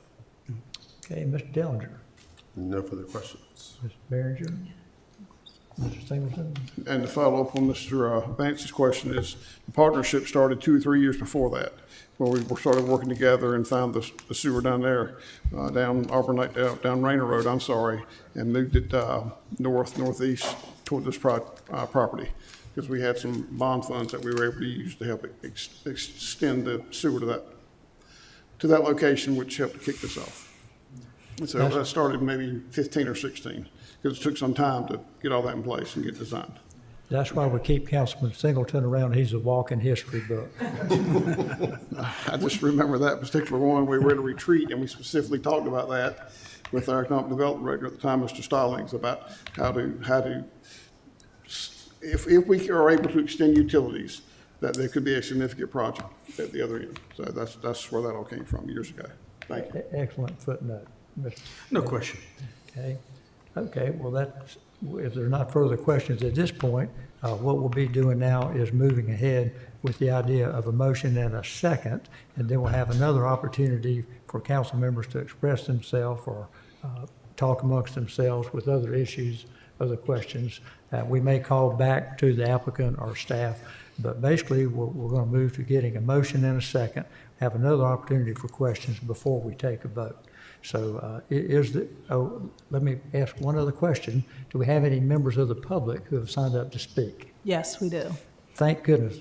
You should have been yelling at me. Thank you. And who is that? The first one is Heather Smith. Okay. Yes, Ms. Smith, if you would approach the podium, introduce yourself. We're glad to have you here, and thanks for your input. Well, thank you for having me, Mr. Mayor and Council. I just wanted to kind of share some of our thoughts, and me and my husband are here, so this is Brandon Smith as well. Brandon Smith. So we are actually the neighboring property owners, so we definitely have some concerns. And regards to your questions, those are protected wetlands right behind and are the back of our property. So there is a large easement there. And we do have water issues, and we are on well. So we have quite a few concerns around water management, and especially with, not just the 100-year floods, but the 1,000, right? I think everybody's very cognizant of what happened up in our mountains, right, with Hurricane Helene, and that is still an area that is grieving. So I think for us, not just looking at the 100, but these really exceptional things that are coming down the road, how do we manage that? And then also with any sort of pond, there's also a concern about mosquitoes. There's more viruses that are coming into our neighborhoods and our backyards now more than ever. Example, Zika, just as a thought for concern. And then looking at the drawings, so this is a new proposal. We have not seen this before, so a couple new things there. Looking at, one of our other concerns is property value, right? So I know they said this will be a short one, but based on the drawings, this looks like it's going to be, 3-4 stories in our backyard. There is no trees in between the lots right now. That is going to be a large visual issue, and that is something that does affect property taxes. We recognize that there is going to be more urbanization and what do you want to call it? The urban crawler as it comes from Raleigh and the growth that's coming specifically to Wake County. But for consideration, I know they're saying light industrial. This does have an impact to our house value. And I know we have other neighbors who will talk to those facts as well and have some examples. But considerations that we'd like to say, maybe additional proposals to consider, is ag. So that extension program that's on the back end, that's owned by the state. So the North Carolina Ag Extension Program, that's where a lot of research is done for the future of ag, which is the #1 industry in North Carolina. I know this is in partnership with NC State and several other universities, and I know they have voiced interest in this land as well. I don't know details beyond that, but just as a consideration, is it possible to keep it ag land? If not, if it is to become commercial, is there a way to enrich the community as opposed to a large 3-story plus building with trucks coming in and out and the infrastructure impacting our quality of life from noise, light, etc. Whether it's boutiques or a theater or coffee shops, right, locally owned to support the community and grow that. Or is there an opportunity for single-family detached units? Just as other considerations, since we recognize we're losing a lot of that ag land, which is so critical to this state and the growth, future growth of it. Additional concerns are around just the road maintenance. So we did have a tenant in the vacant land prior to some sort of piping. The road was beat up. Lots of potholes, lots of traffic, lots of issues. And as being a neighbor to this lot, it does make it difficult to get in and out. So just trying to get home safely. This does create road rage often. So there's plenty of people who have passed at a very fast speed as well, since it is 55 along that road. So just some considerations. And I'm just looking at my notes to make sure I have all my points. And then, of course, visibility, right? So this will be a property looking into potentially our house, right? Your home. We don't know who these tenants are. It's lovely to see that they've moved the trucking to the back, but that is going to be a lot of incoming traffic, right? And not necessarily individuals that are living right next door. So the visual impact will be another key element. Is there anything on this? Just the water quality is a big concern for me, and not only runoff water, but anything that may be coming from the buildings. And not only will this affect the neighbors, but as we mentioned, directly behind this is NC State's extension program. So any contaminations may run into NC State's extension program as well. Or into our well. I mean, that's our primary source of water. I think based on the initial discussion, when we were looking at what's the value to the neighborhood, the biggest thing we could come up with is a fire hydrant. Thank you for your time. Okay, thank you for your thought-out comments, very logical, very important issues. I will make a suggestion here. Number one, feel free to contact our planning department if you would like to sit down and get more specific information about aspects here that affect your neighborhood. They're available. Find them online on the website. They'll be glad to talk with you individually. Also, to remind everyone that no decision will be made by the council tonight as to whether to approve this or not. The only question before this council tonight is, do we refer this on to the Planning Commission for another public hearing where you and your neighbors can speak again and get more information? Then of course, the Planning Commission determines if it's consistent with our long-range plan, bring it back to this council. So it is a multi-step process. Thank you for getting involved early and logically, and we greatly appreciate your input. Thank you. Thank you so much. Are there other people signed up to speak? Yes, Mr. Mayor. The next one is Christine Griffin.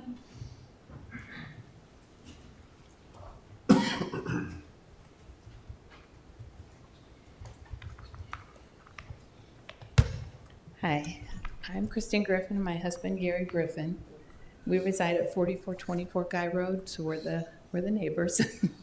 And I guess along with everything she said, it was so well thought out. Just some of the key points that our concerns are the noise level. I work from home, and our house is set back, so my office is towards the back where the new parking might be. The other concern we had was the hours of operation. Would it be a 24-hour facility, or will it stop at, what hours of operation? I actually did put a dispute for our property tax because we're in Wake County. Property tax went up quite a bit this year, and I disputed it. I just got a response from Wake County, and they did reduce our property tax based on a devaluation of our value of our house because of the new building. So it does affect the value of our house, and it was reduced. So that's really what I wanted for us is our main concerns, along with everything she said. Well, excellent, excellent. Anything you'd like to add, sir? Sorry. Anything you would like to add? No. Well presented, and again, thank you sincerely for the input, and take advantage of the other opportunities you'll have here in the coming weeks and months to voice your concerns, get answers or responses at least to your questions. The neighbors are important to all of us. Right. Thank you. Thank you. Anyone else signed up to speak? Yes. The next one is Robert LaFabrigue on 49er Road. I apologize if I didn't get that correct.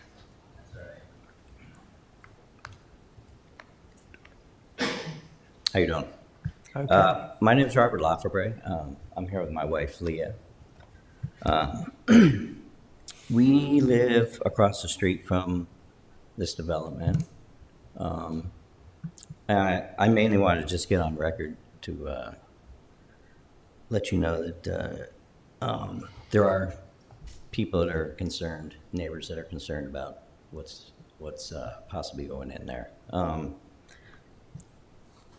Like my neighbor said, they're concerned about property values, traffic concerns, and I was under the impression that the reason that hadn't been developed earlier was because of the wetland.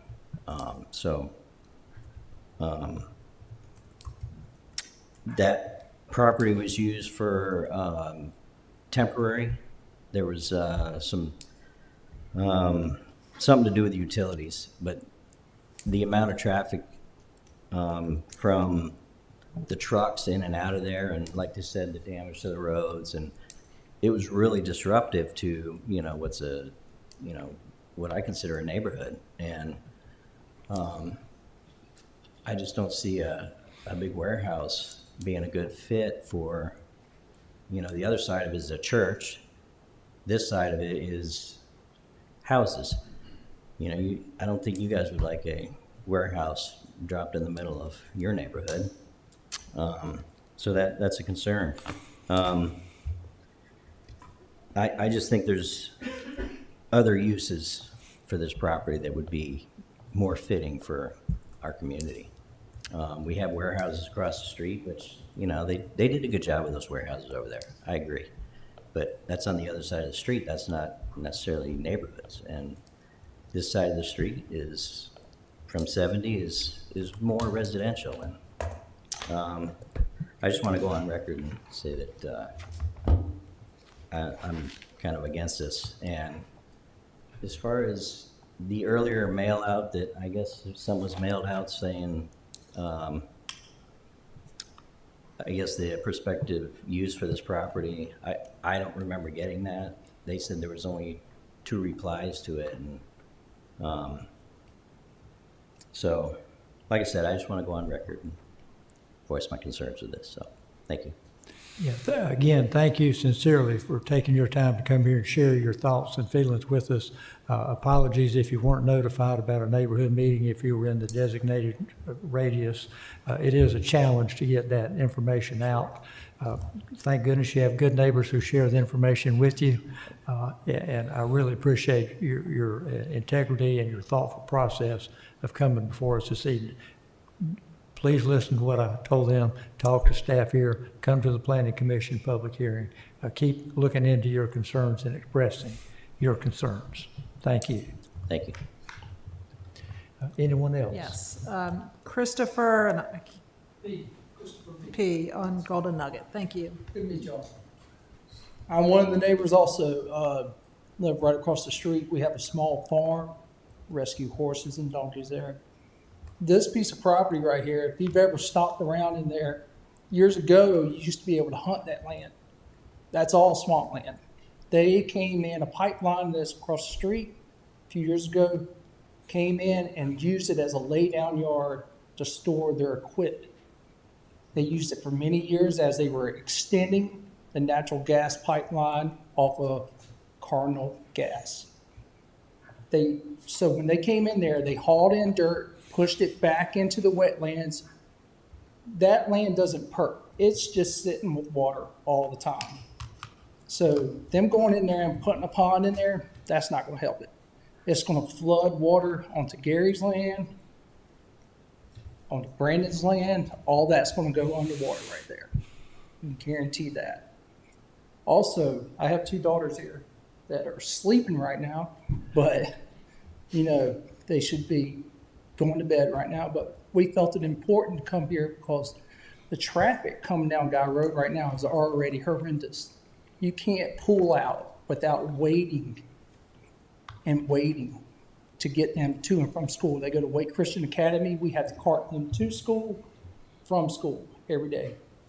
So now, what used to be, when she was her age in first grade, what used to be a 20-minute drive is now a 35-minute drive. We have to account for the traffic that's going up and down Guy Road.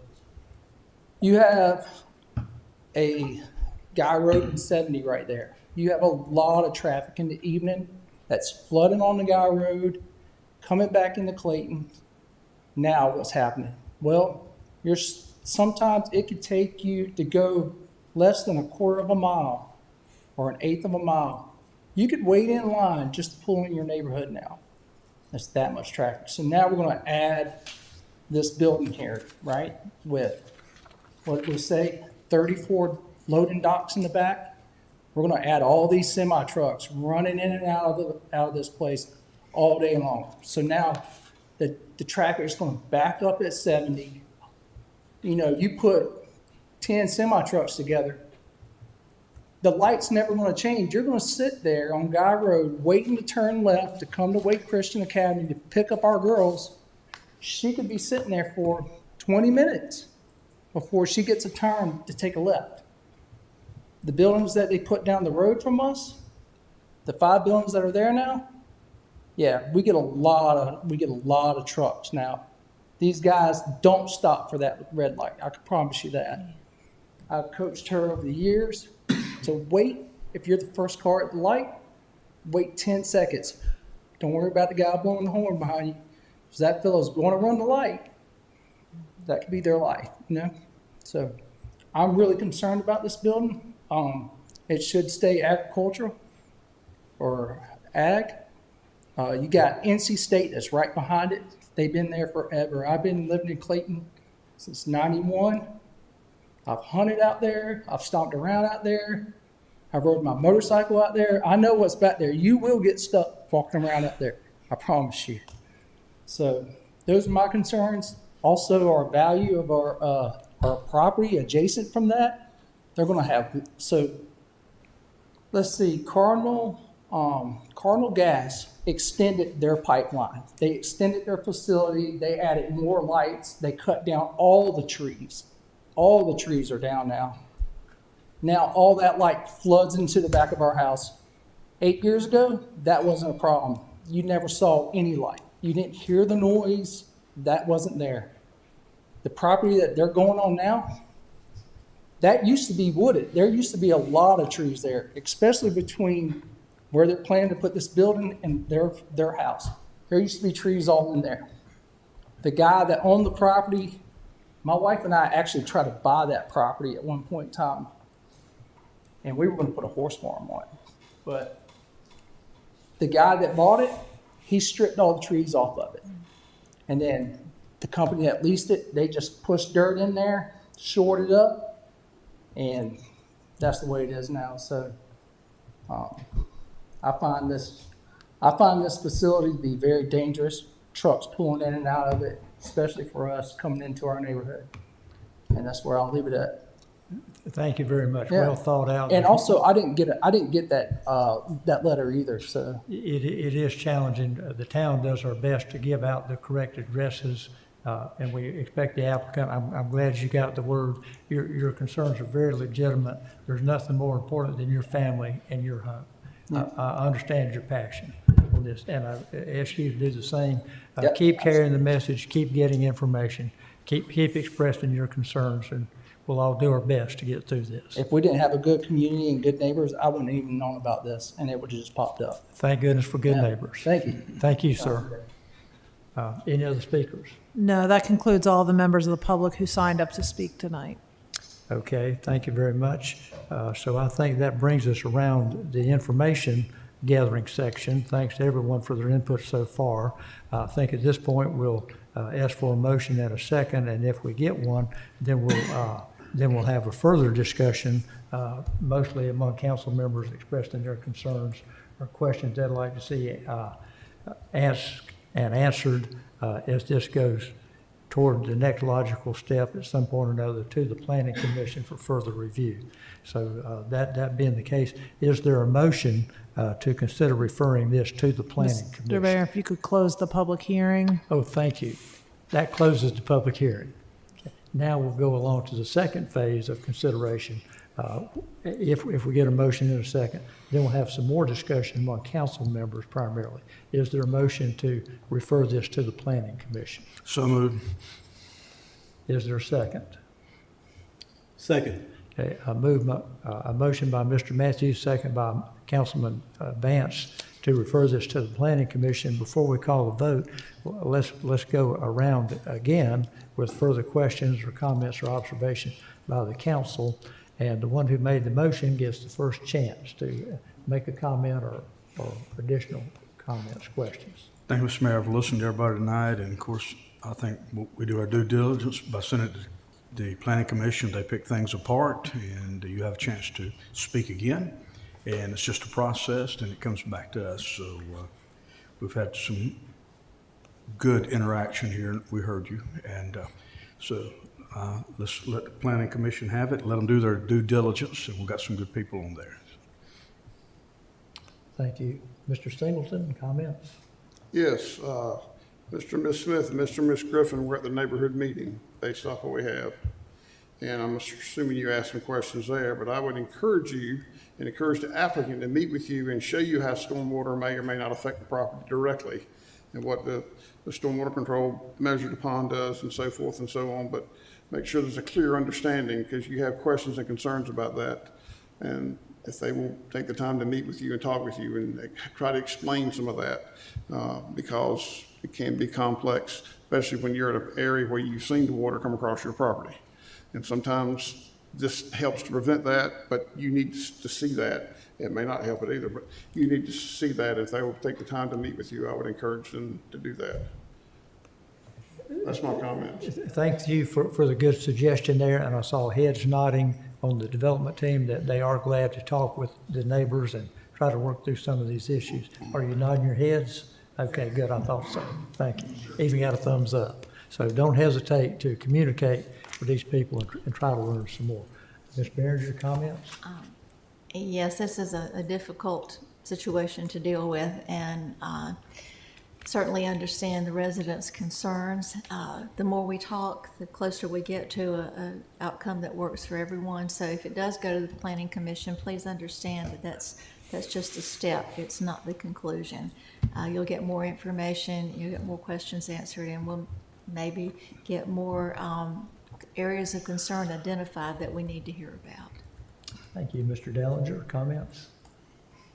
Yeah, just to send to Planning Commission sort of concerns around additional screening and buffering, or the buffers built into the site plan, but additional screening. And the issue of the wetlands and the status of those, whether they are protected or not, I think is important. And all these issues related to water and stormwater and flow, I know it's early in the process, but clearly it's a concern for the neighbors. So getting more information and maybe even going a little further along than you normally would in the process to answer some of those questions would be very helpful, I think. As for I think Mr. Robert, I didn't get the last name, eluded me too. The notification area is 800 feet. I pulled it up on GIS, you're like 900 feet away from the corner of the property. So the notification area in more rural areas with large lots, even a neighborhood, a lot of people won't get it. So it's good you all have neighbors that communicate with each other. And then I think on the traffic side, I think what's important is to get the impacts relative to other uses, and that might be helpful. There are some uses that could be even worse traffic, and traffic's only getting worse. We fight it all the time, and it's what's going to go there, if something's going to go there, how is that relative to something else that might go there?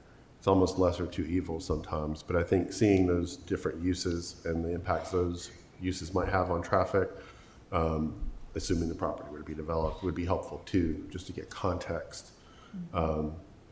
because I think the use they have is not at the most impactful with regards to traffic as some other uses that could go there. But doesn't help your safety concerns with that either. I know that too. How would you fix that?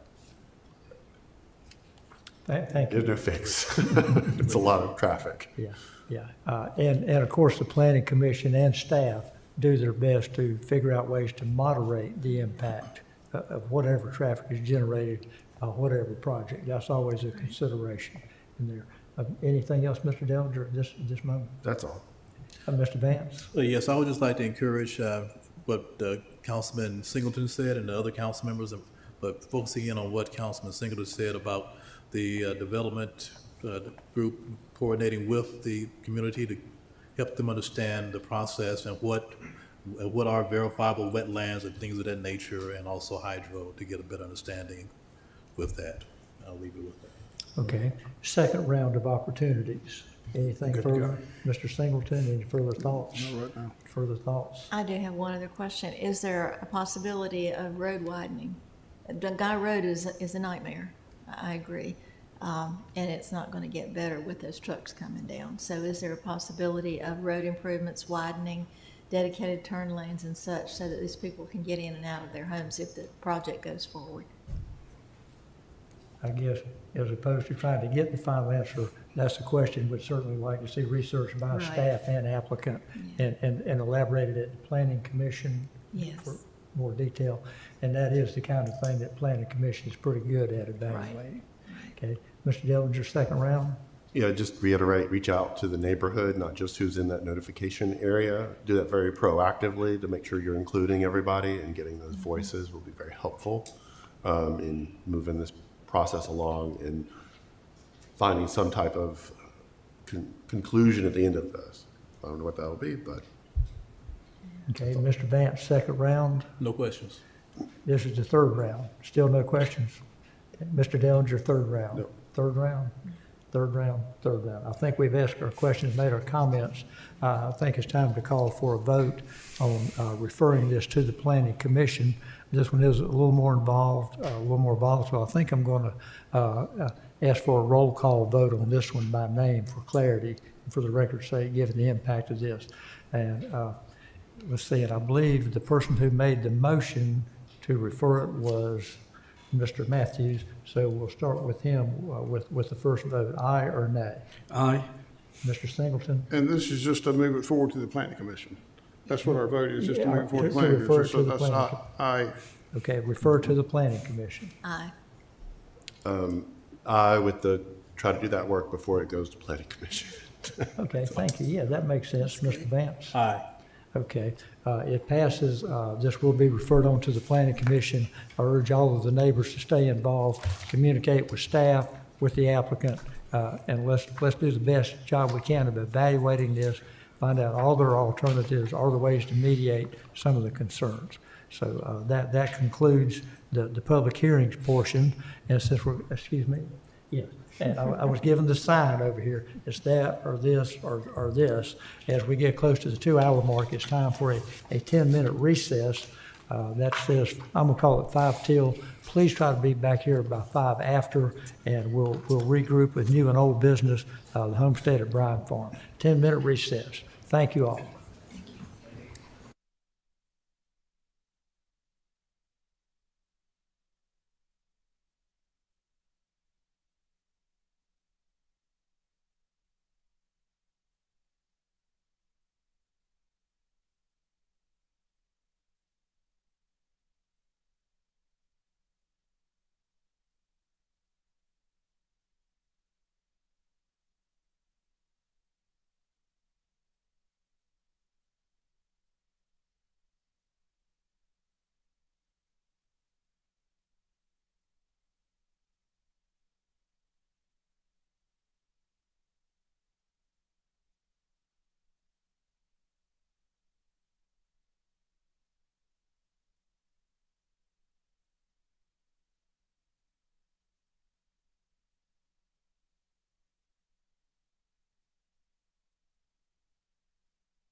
And there's the tone that we're back live, back in session. Here we go with the next session of the town hall meeting. And the next item on the agenda is the new and old business. Number one is a conditional rezoning request at Homestead at Bryan Farm. Again, we'll go through a similar process as last time. We'll refine this as we go. We'll start with our staff presentation by Erin Joseph, Assistant Planning Director. We'll let her complete her presentation. We'll get the applicant's presentation. We'll have a round of clarifying questions from council. And of course, it goes without saying to the ones involved, we've talked about this before, but we've talked about it a lot. You did thorough presentations. These presentations, I've been told, may focus on the changes from what the last plan was. But we'll leave it up to you to what you feel is relevant, starting with Ms. Joseph. Thank you. All right, this is Homestead at Bryan Farm, case number CZMP 2304. As the mayor stated, that this is a continuation of this case from the October 8th meeting. So I'll briefly summarize. All right, so the applicant, Lennar Corporation, has submitted a request, Tier 2 rezoning request, 99.17 acres to rezone from rural agricultural to residential 8 conditional for the development of a maximum of 256 dwelling units with an individual maximum of 98 townhouse units and 158 single-family detached units. And this site is located on the west side of Hebron Church Road and just north of Clifford Road.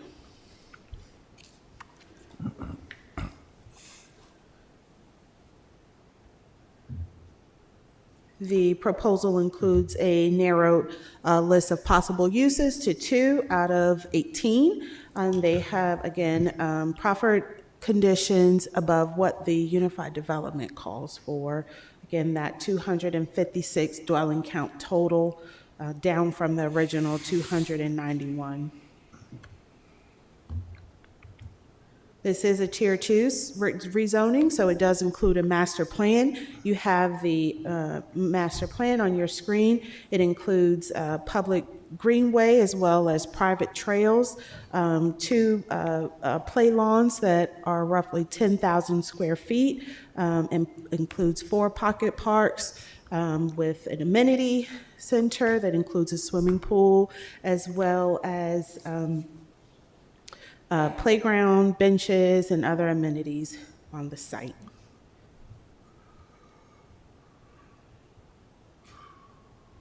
The framework consistency, there were 17 growth framework criteria evaluated.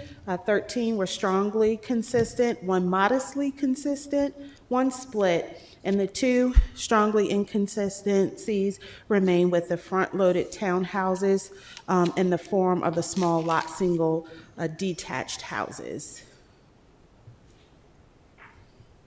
The land use and community character consistency, there were 26 criteria that were determined to be applicable. 7 were strongly consistent, 15 were modestly consistent, 3 were split, and 1 strongly inconsistent, and that was that lack of green street solutions. The consistency review has shifted slightly due to the recent update to the conditions.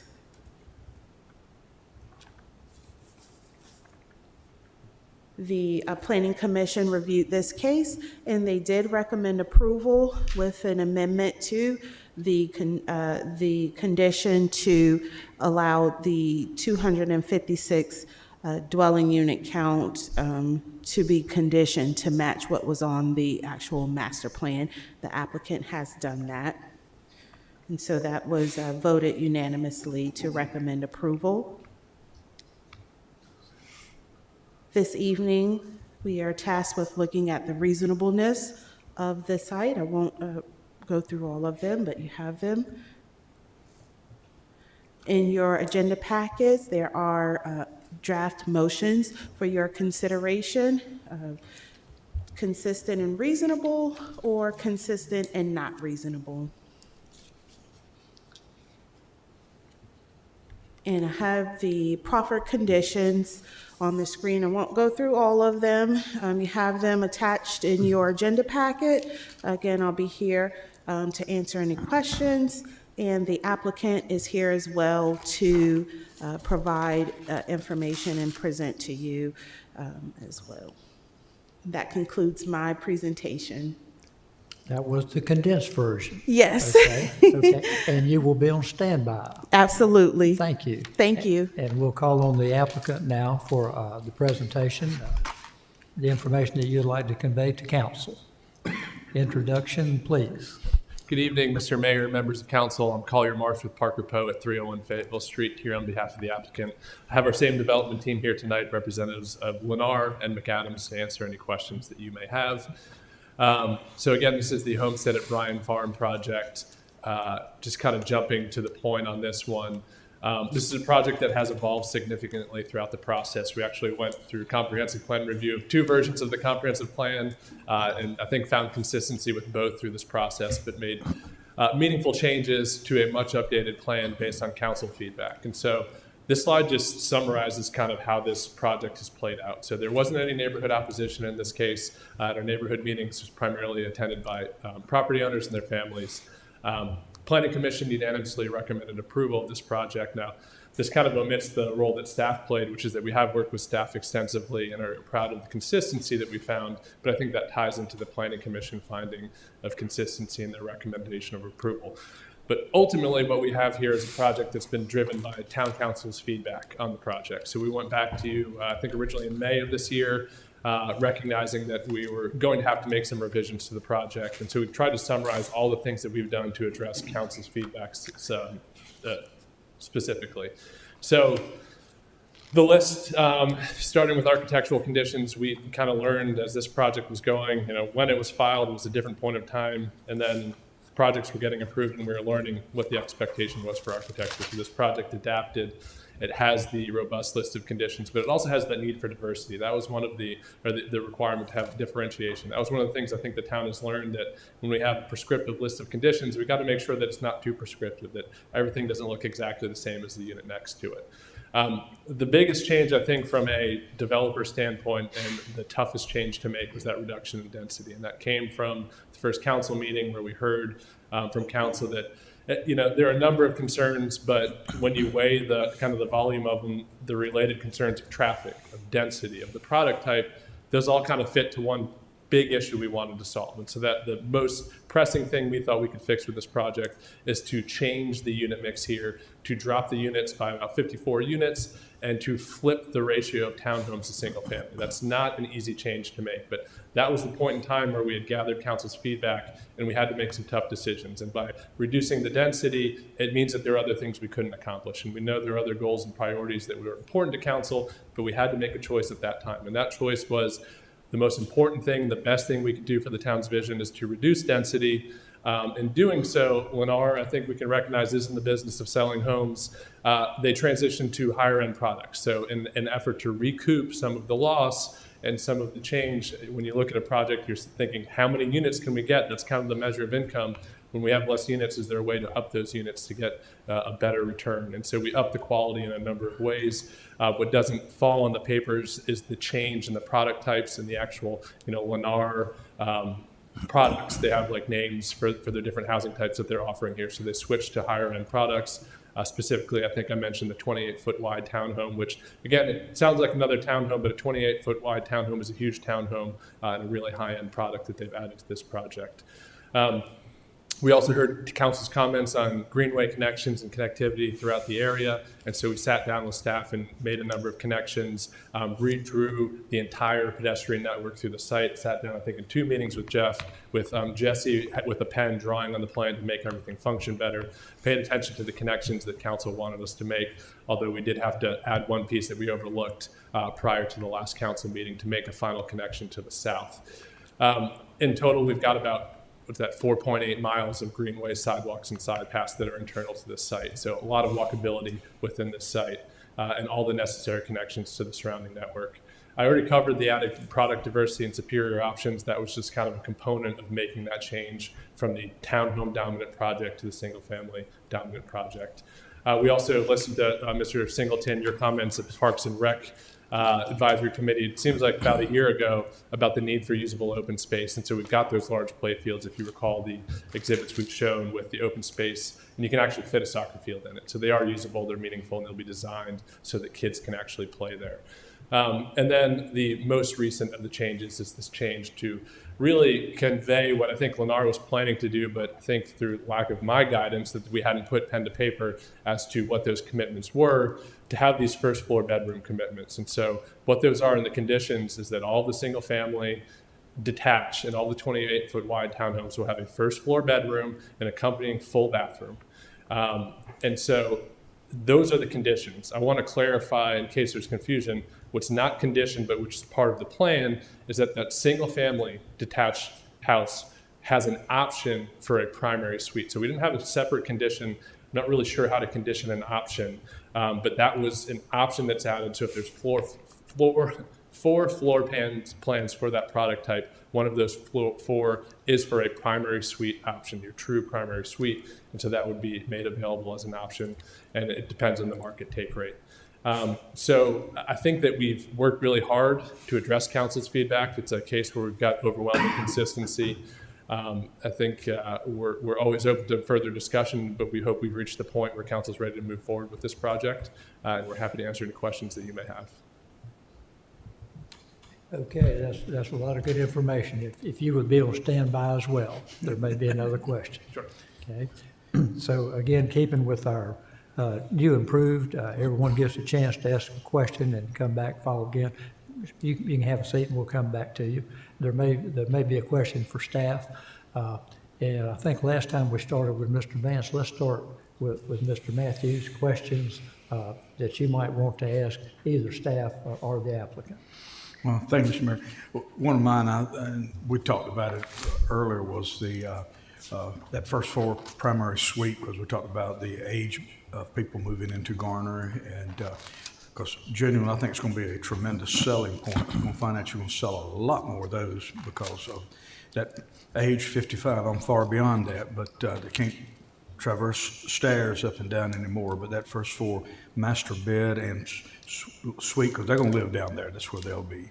And it sounds like you have, as an option, I think you'll do a lot of those options. And I would do some spec options on that too, because once they see it, it's going to sell.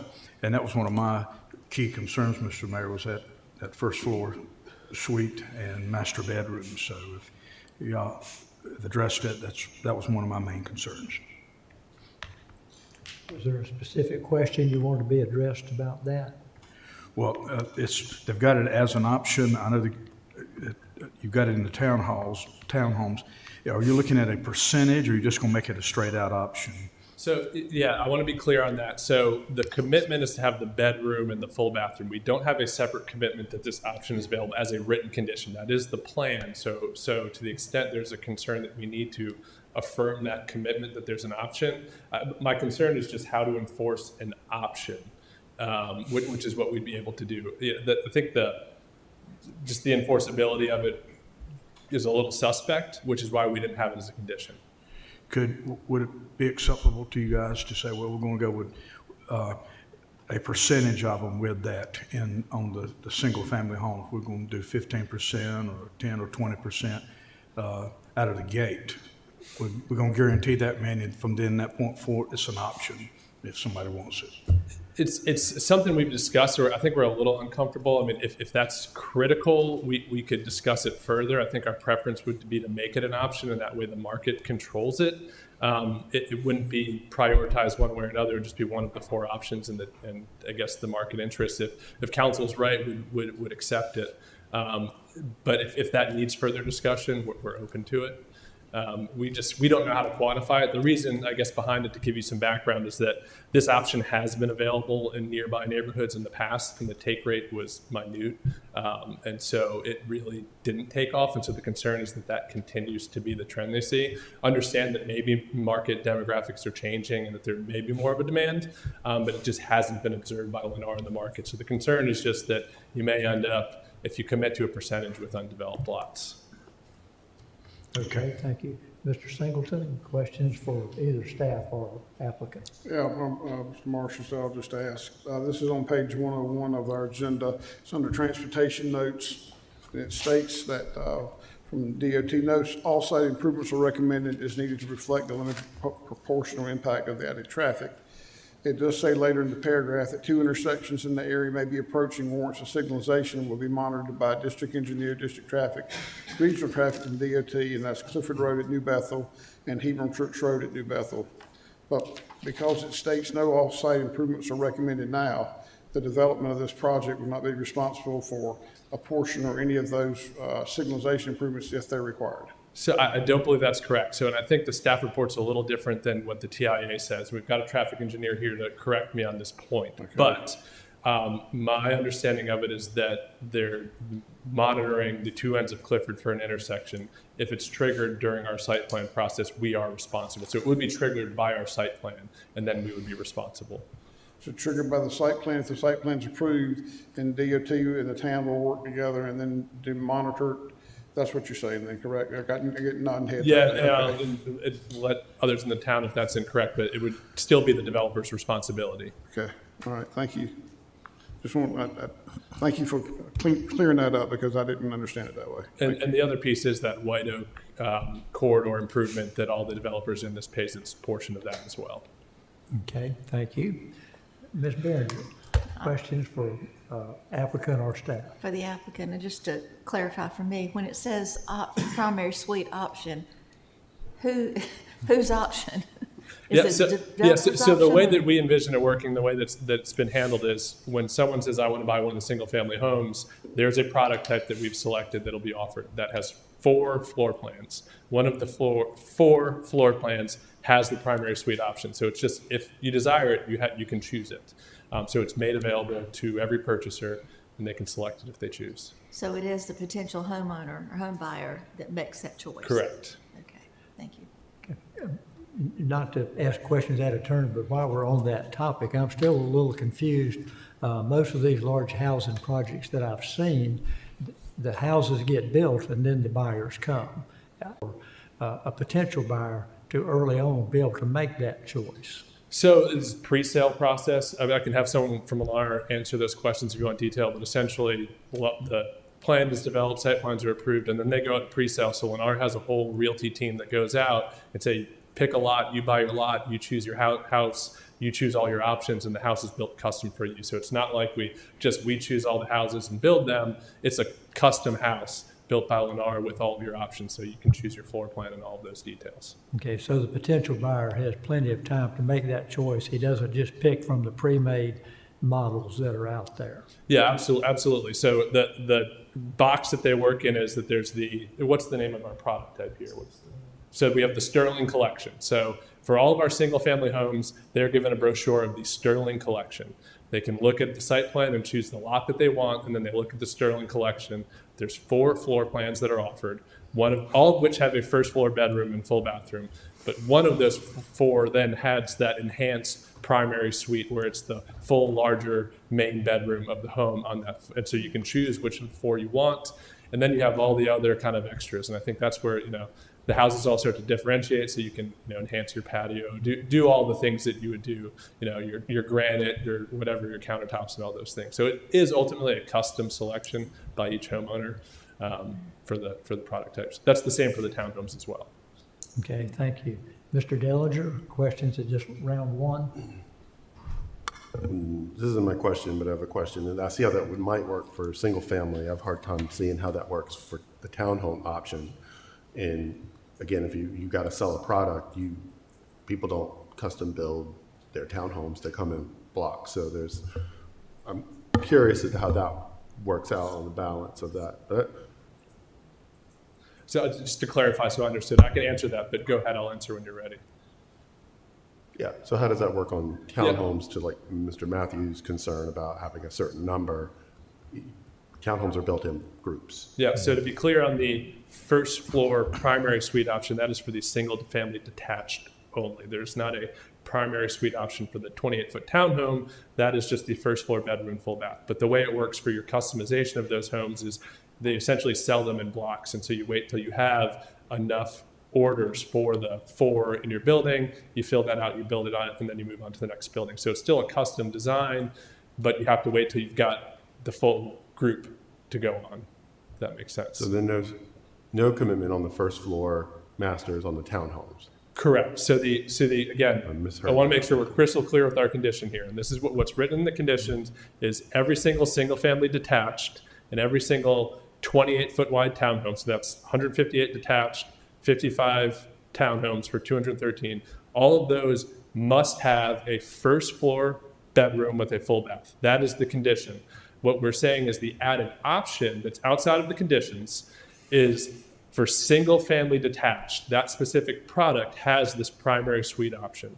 And so that's where you get the Sterling brochure. And for those 158 units, you've got 4 floor types to choose from, and you can choose a primary suite if you wish. Yeah, I still don't understand.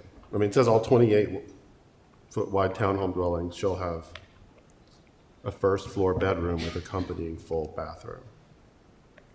That's condition 32. Yes, so that is, but again, I guess we're splitting hairs on what's a primary suite at that point. This is a full bedroom with a bathroom, but it's not the true primary in that there's a larger bedroom upstairs in those units. It still could serve as a primary, but we didn't want to mislead and say, oh, it's a primary because it has everything of a primary. The largest bedroom in those units would be on the upstairs. But as an option in the single family detached, there is an option to have this true primary suite on the first floor. And so that's the difference, if I'm making that clear. It's not very clear, but I would have a question about that. But it reads, we've had the conversation about first floor masters. This sort of reads like it's a first floor master, not a first floor bedroom, which could be 11 feet by 11 feet. It's not specified, but that wasn't my question. Do I get penalized for that not being my question? Yeah, you've asked, we'll come back on the Okay, next we'll round. go back. Okay, There'll I'll be save my there'll be real another round. Okay. But thanks for the non-question. That was very informative and right in line. Mr. Vance? Yes, you mentioned early on in your briefing that this is your higher-end product coming in here. Where else have the higher-end product been built? What municipalities? Yeah, so, and I want to make sure I get it right because we've been trying, in the context of the questions of, what is the price? We've been looking at different markets for the different product types. So I want to say Apex, we'll bring up Stephen Dorn, who's got the most familiarity. Good evening, Stephen Dorn with Lennar, 1100 Perimeter Park Drive in Morrisville. We sell all throughout the Wake County. We have these collections. We don't have them in the immediate vicinity, as Lennar communities are Ridgemore, towns of Ridgemore. We don't have these exact collections in those communities. We're actively selling them in Apex currently.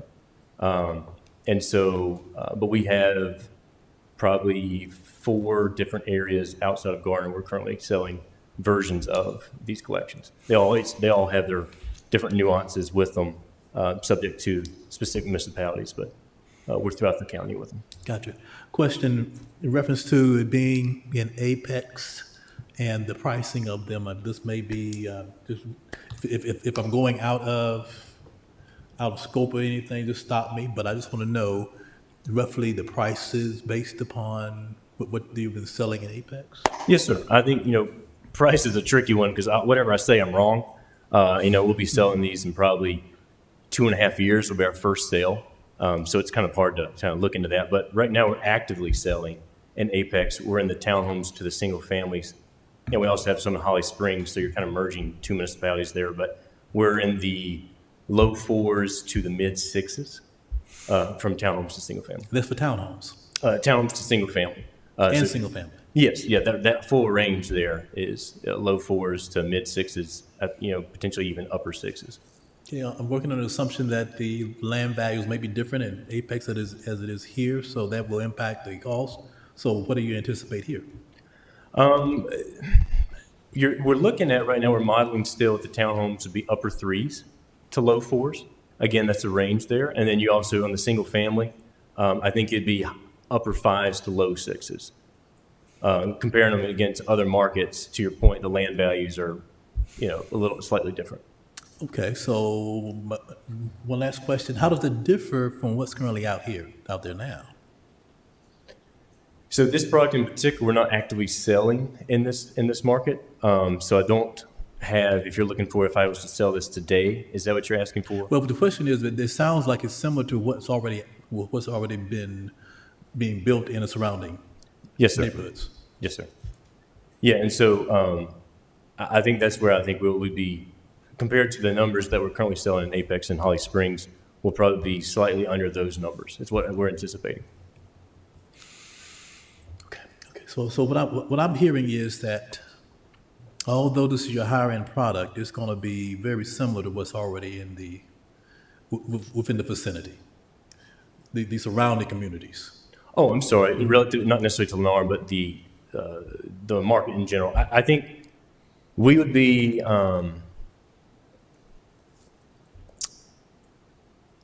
equitable, if not slightly above, with all the zoning conditions. I would say. I think some of the product that's being built today is not at the same standard that we're building in 2.5 years that we'll be committing to. If that makes sense, I think we've improved and committed to more and more architectural components than historically we have in the area as a industry wide.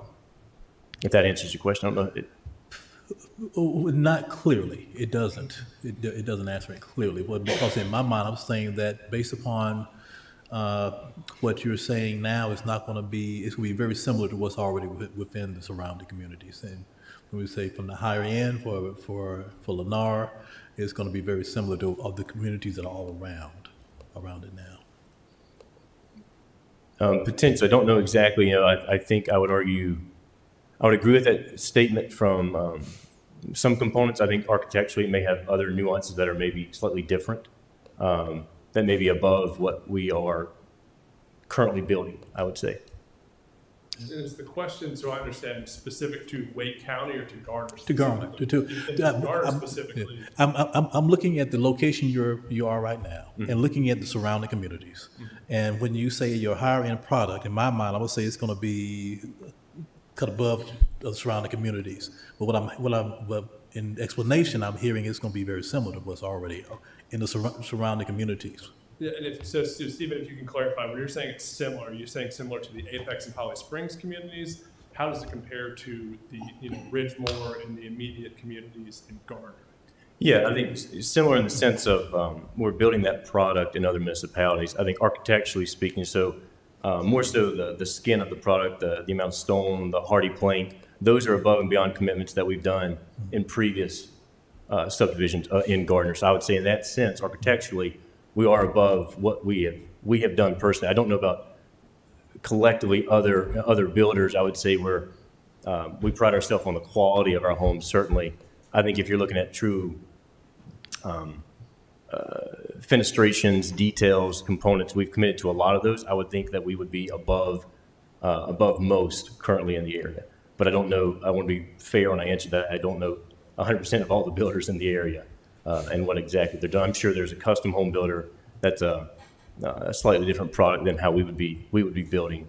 But I think again, the quality of these homes, I think we compare up there with the best. I'm very proud to say.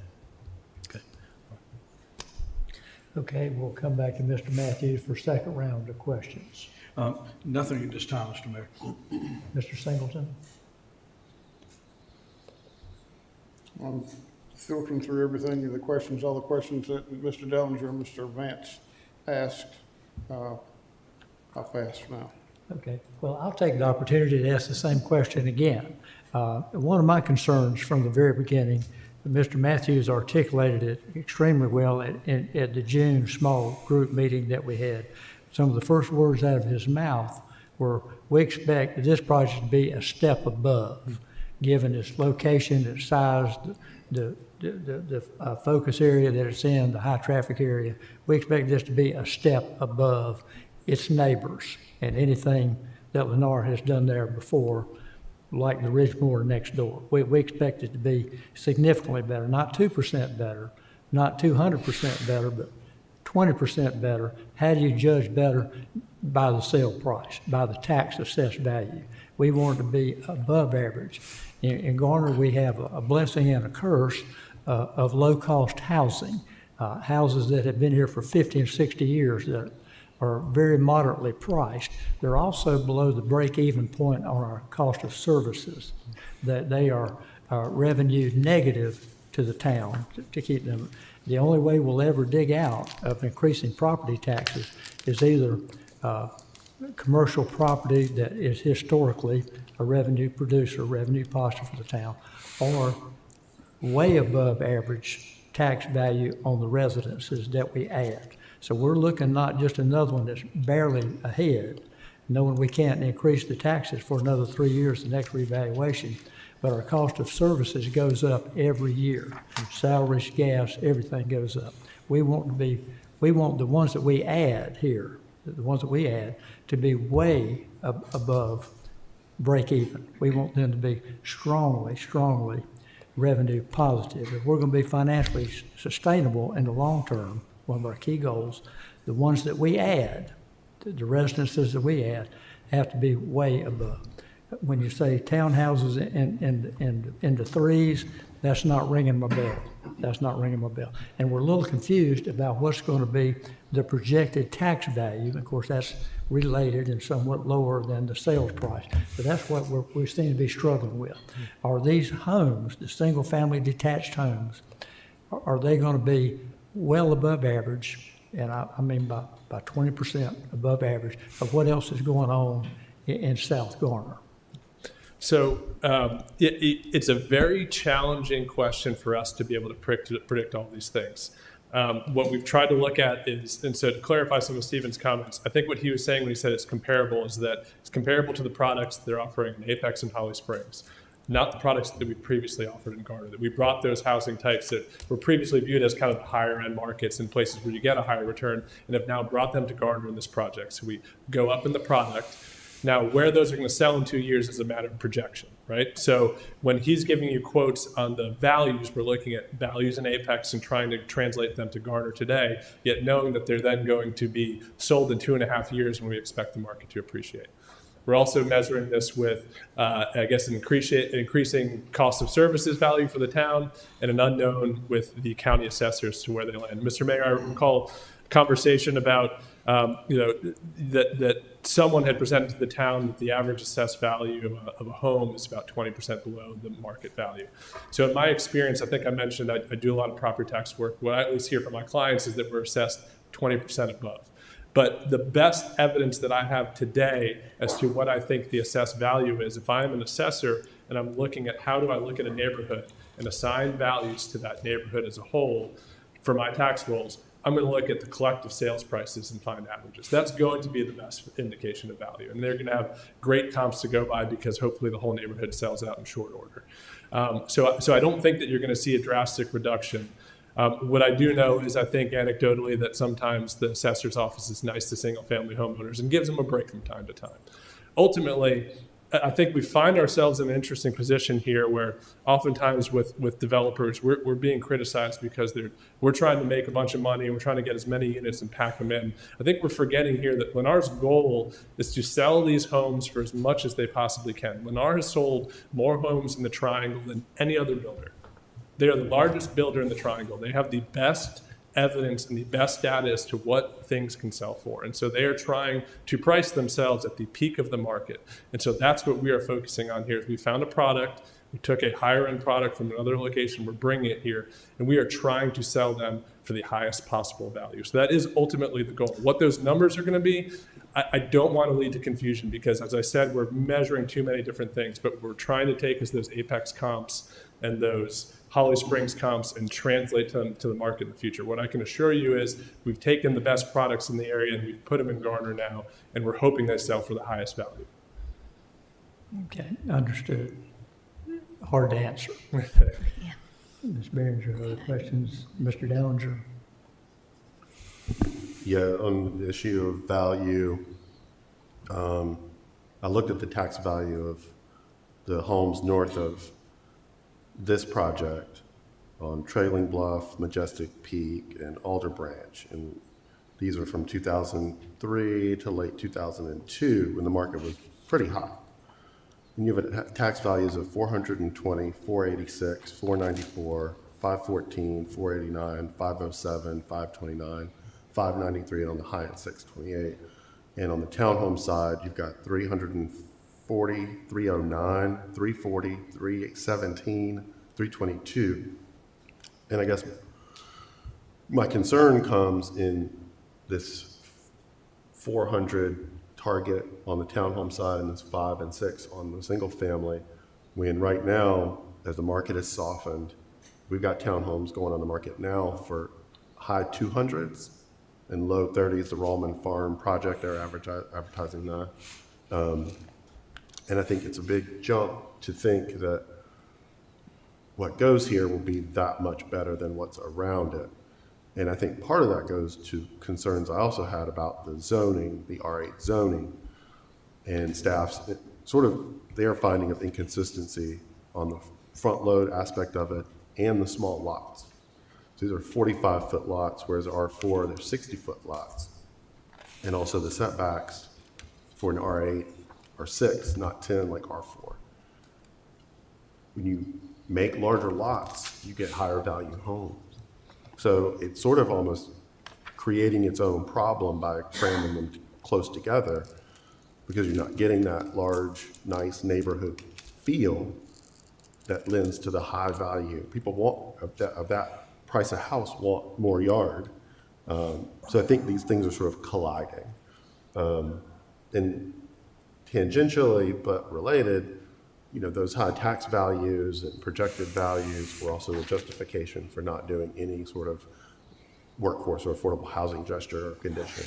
So all of these things are kind of coming together, and on the numbers side, to give me a lot of hesitation when there's room for improvement to be had to make it fit more with what we want. So it's like that close. But the numbers don't really add up when I've looked at them. So it's not really a question. It's just sort of, you know, the high 500s to low 6s is really a far cry from 700. So just, it's not quite the right product type to get the high value, is what I think. If I could give one piece of information to help with that. So if I was a council, and I don't want to substitute my judgment for yours. Hang on, I didn't ask a just- question. We didn't ask a question. But we'll come back around. We're getting everybody's question and comment in. I'm finished, thank you. Well, I have no question. No question. No question. Let's go for round 3. Questions, Nothing this comments? time. Questions, comments? I yield my time to Mr. Morris, I want to hear what you can say. Go ahead, ask him the question. What were you going to say? What was I going to say? What were you going to say? So if I was a council and I'm trying to maximize revenue on this side, I'd do all townhomes. What you're forgetting in this equation is that density is a driver in value. And so if you're asking us to have larger lots, okay, we're going to have larger lots. We're going to have half the number of single-family homes. You have to have double the return on value.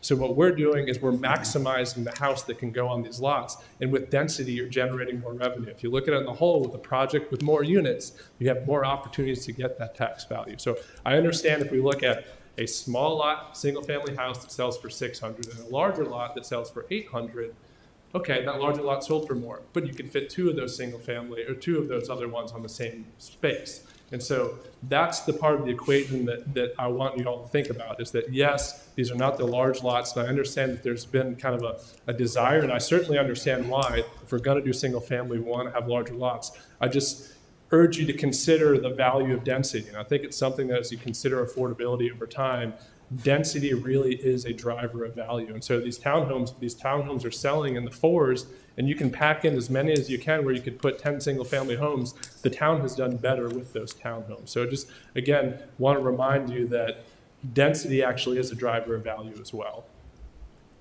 Okay, thank you for your observations. I'll make a comment. I'm in line after Mr. Singleton, I guess.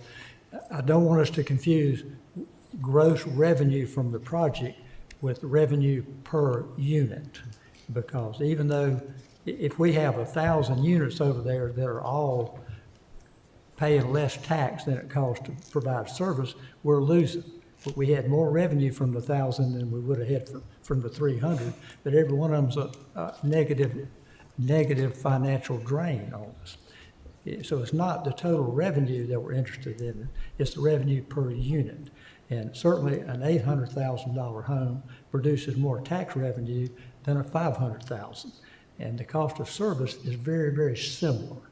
I'd rather have a smaller number of 800,000 than a higher number of 500 or 400, or townhomes at 300.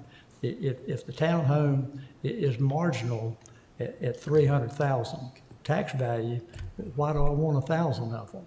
It's more dollars, but it's still a loser per unit. Same with apartments, same with all of these. So there's some real confusion, and I'm sensing some unease from some. It's hard to address, but that's one of my major concerns. Are we really getting the best thing we can do from long-term financial stability?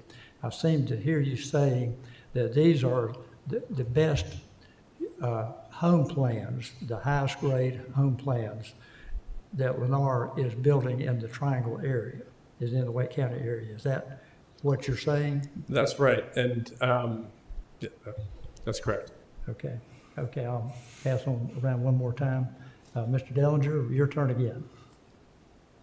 You stole my thunder on the density, and it's not about density. It's about the product and number of residents, because population is a driver on the cost of services side. Just kind of the bigger picture use of traffic down in that area and allocating that the very little remaining traffic resource we have. All the projects we approve need to be the best projects they can be. So that's, again, we're running out of opportunities down here, and we just need to do everything we can to make sure we're getting absolute best, making the best investment of the resource, traffic, and then the land resource with regards to tax values and product. So I don't have a question, just thank you for clarifying the cost of services calculus. Mr. Vance, another chance. No questions. Okay. There are no further questions. Round 4, back to Mr. Dellinger. Anything? Why are we No. going 4 rounds? I thought we were only going to go 2. No, as long as anybody has a question, we'll ask. Is there another question that anybody has to ask or comment, or more particularly comment? Okay, hearing none, we're getting ready to, we're moving along with the public hearing. You can have a seat. We'll get back with you. Is there anyone signed up to speak? This is not a public Oh, hearing. excuse me, thanks for reminding me. No one else signed up to speak. So this is the point in which, before we get a motion then a second about approving or not approving this project, before we get to the motion and second, which we haven't done, this is the point at which I'm told that the mayor can interject an opinion. And I have an opinion on this, and I'm still worried about, are we doing the best, are we getting our best result? I know it's hard to predict. Lennar has done so many things that were real positive, saving the existing farmhouse. That's a great feature that didn't have to be done. It's not on historical registers, not protected, but it has historical significance and a symbolic. So thank you very much for keeping that in. That's a big thing. You have certainly improved the connectivity. I expressed concerns about the residents being able to walk to Bryan Elementary and to South Garner High School. You've seen between the crosswalk and the connection with the multi-use path through the other subdivision, you're addressing those things. Those are real good things. You've reduced the number of townhouses and increased the single family, which I think the single family have higher value. They're more revenue positive than the townhouses that Lennar builds. I still have a little heartburn about these townhouses. Just looking at the picture, they all look like row after row of things that look a whole lot. I guess my question is, are they 2-story or 3-story? Or is there some mix? Is there some variety? They're 2-story, and Stephen just wanted me to emphasize that the 28-foot wide townhomes are the largest townhomes offered in the market. So I know, again, we're talking townhomes, but if we're talking about the revenue side, these townhomes would be on the highest end throughout the triangle. Okay. How about, do they have 5x5 front porches or better? I know we've got a commitment that's been vetted extensively. I'm sure I can find it here. One of the things I did want to say is if we're talking about how do we ensure value, the tool the council has used is the architectural conditions. And so we've got extensive ones throughout here. I think this is where we had, forgive me if I don't recall the exact porch commitment. So 555 is required, but there's also a requirement that we have either an 80-foot outdoor deck, porch, or patio, so there'd be an expansion. So In the rear, you mean? But you can, so if you have to have the 5x5, and then you have to also have a deck, porch, or patio. And so what you can have is an 80 square foot porch that replaces that's larger. So we wanted to make sure it wasn't duplicated. You're speaking of the 8-foot in the rear, not in the front. It can be in the front as well. You could have a 5x8 porch in the front. Let's see if it's on this slide.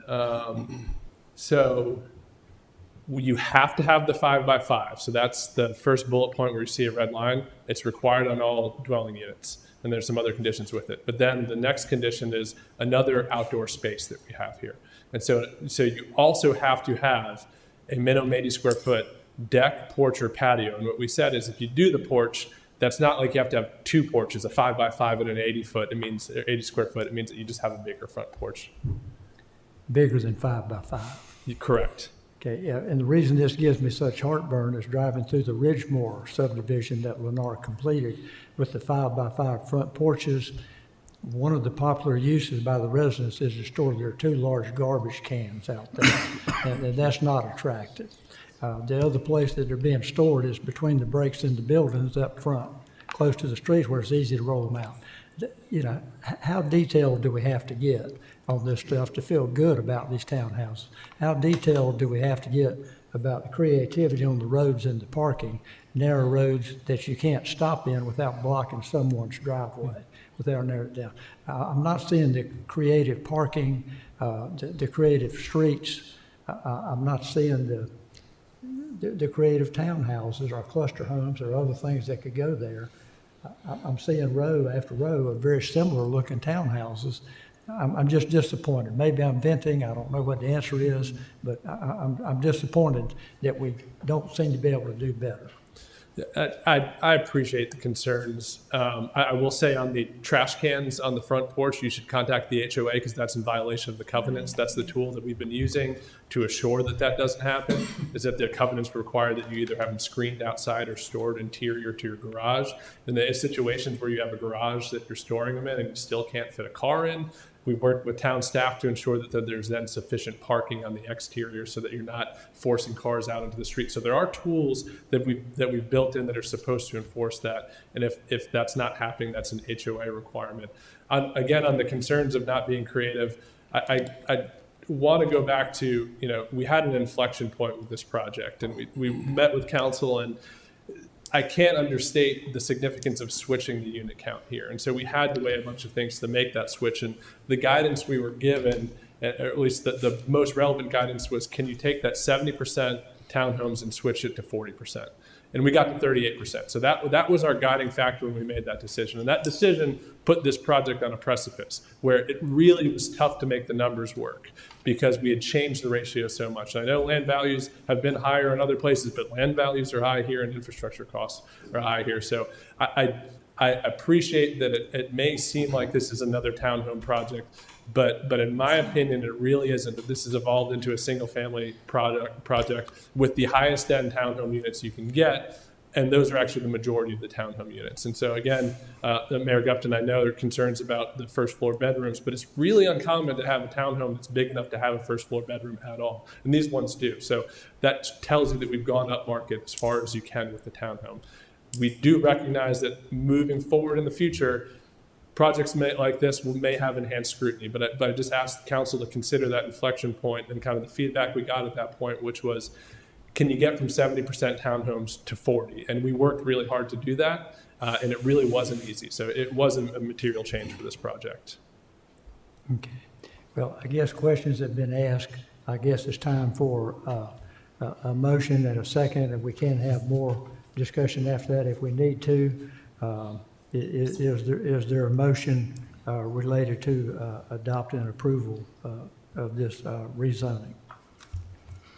Mr. Mayor, I move that the town council accept the planning commission's written statement regarding consistency of the zoning amendment request with adapted land use plans detailed in section 3 of the staff work report as their own. I further move that the town council adopt ordinance number 2024-5293 approving rezoning CZMP 2304 as the request is reasonable in the public interest because the proposed district is conditioned to be compatible with presenting zone and conforming uses on nearby property with the character of the neighborhood. Motion by Mr. Matthews. Is there a second? Second. Second by Ms. Behringer. Okay, now we have another opportunity if council members want to discuss more, debate, make other observations. We've done most of our information collecting. Are there other comments? Again, starting with the one who made the motion. Mr. Mayor, I think we have discussed this thing in about every detail we humanly can. And having said that, I think we need to go ahead and move forward with it. Mr. Singleton, other comments? No, sir. Ms. Behringer, other comments? Just a few. The developer has answered our questions every time we've asked them to come back to us. Sometimes it might not have been quite in the timely manner we wanted, but eventually all of our questions and concerns have been addressed, and I think it's time to make a decision. Okay. Mr. Dellinger, other comments? Yeah, just, appreciate the effort by the applicant to date. We've had many applicants who've spent years patiently working with the town and council to get projects right and better. I still have severe reservations on the R8 zoning. The short distances between the houses is a problem and was cited by staff as being inconsistent, and also those small lot sizes. I have concerns on the valuation side. The confidence isn't there that it is fiscally sustainable. And I also have concerns that lack of clarity was also used as a justification for not including any workforce or affordable housing conditions. Two last points. The traffic is a resource down there. These will be the last few projects we ever approved down. We approved down there probably for 4, 5, or 6 years until they're road improvements. We just need to make sure they're the best projects we can absolutely get. And I still have some confusion on these first floor masters, which again is worded as first floor bedroom with a bathroom, which doesn't make it a master. I think that is a little unclear when I think the desire from council was clear for first floor masters, which implies the largest or a very large bedroom on the first floor. So I have a concern on that condition very specifically. So, a no, I think we need to decide tonight. A no is not never, a no is just not yet. Okay.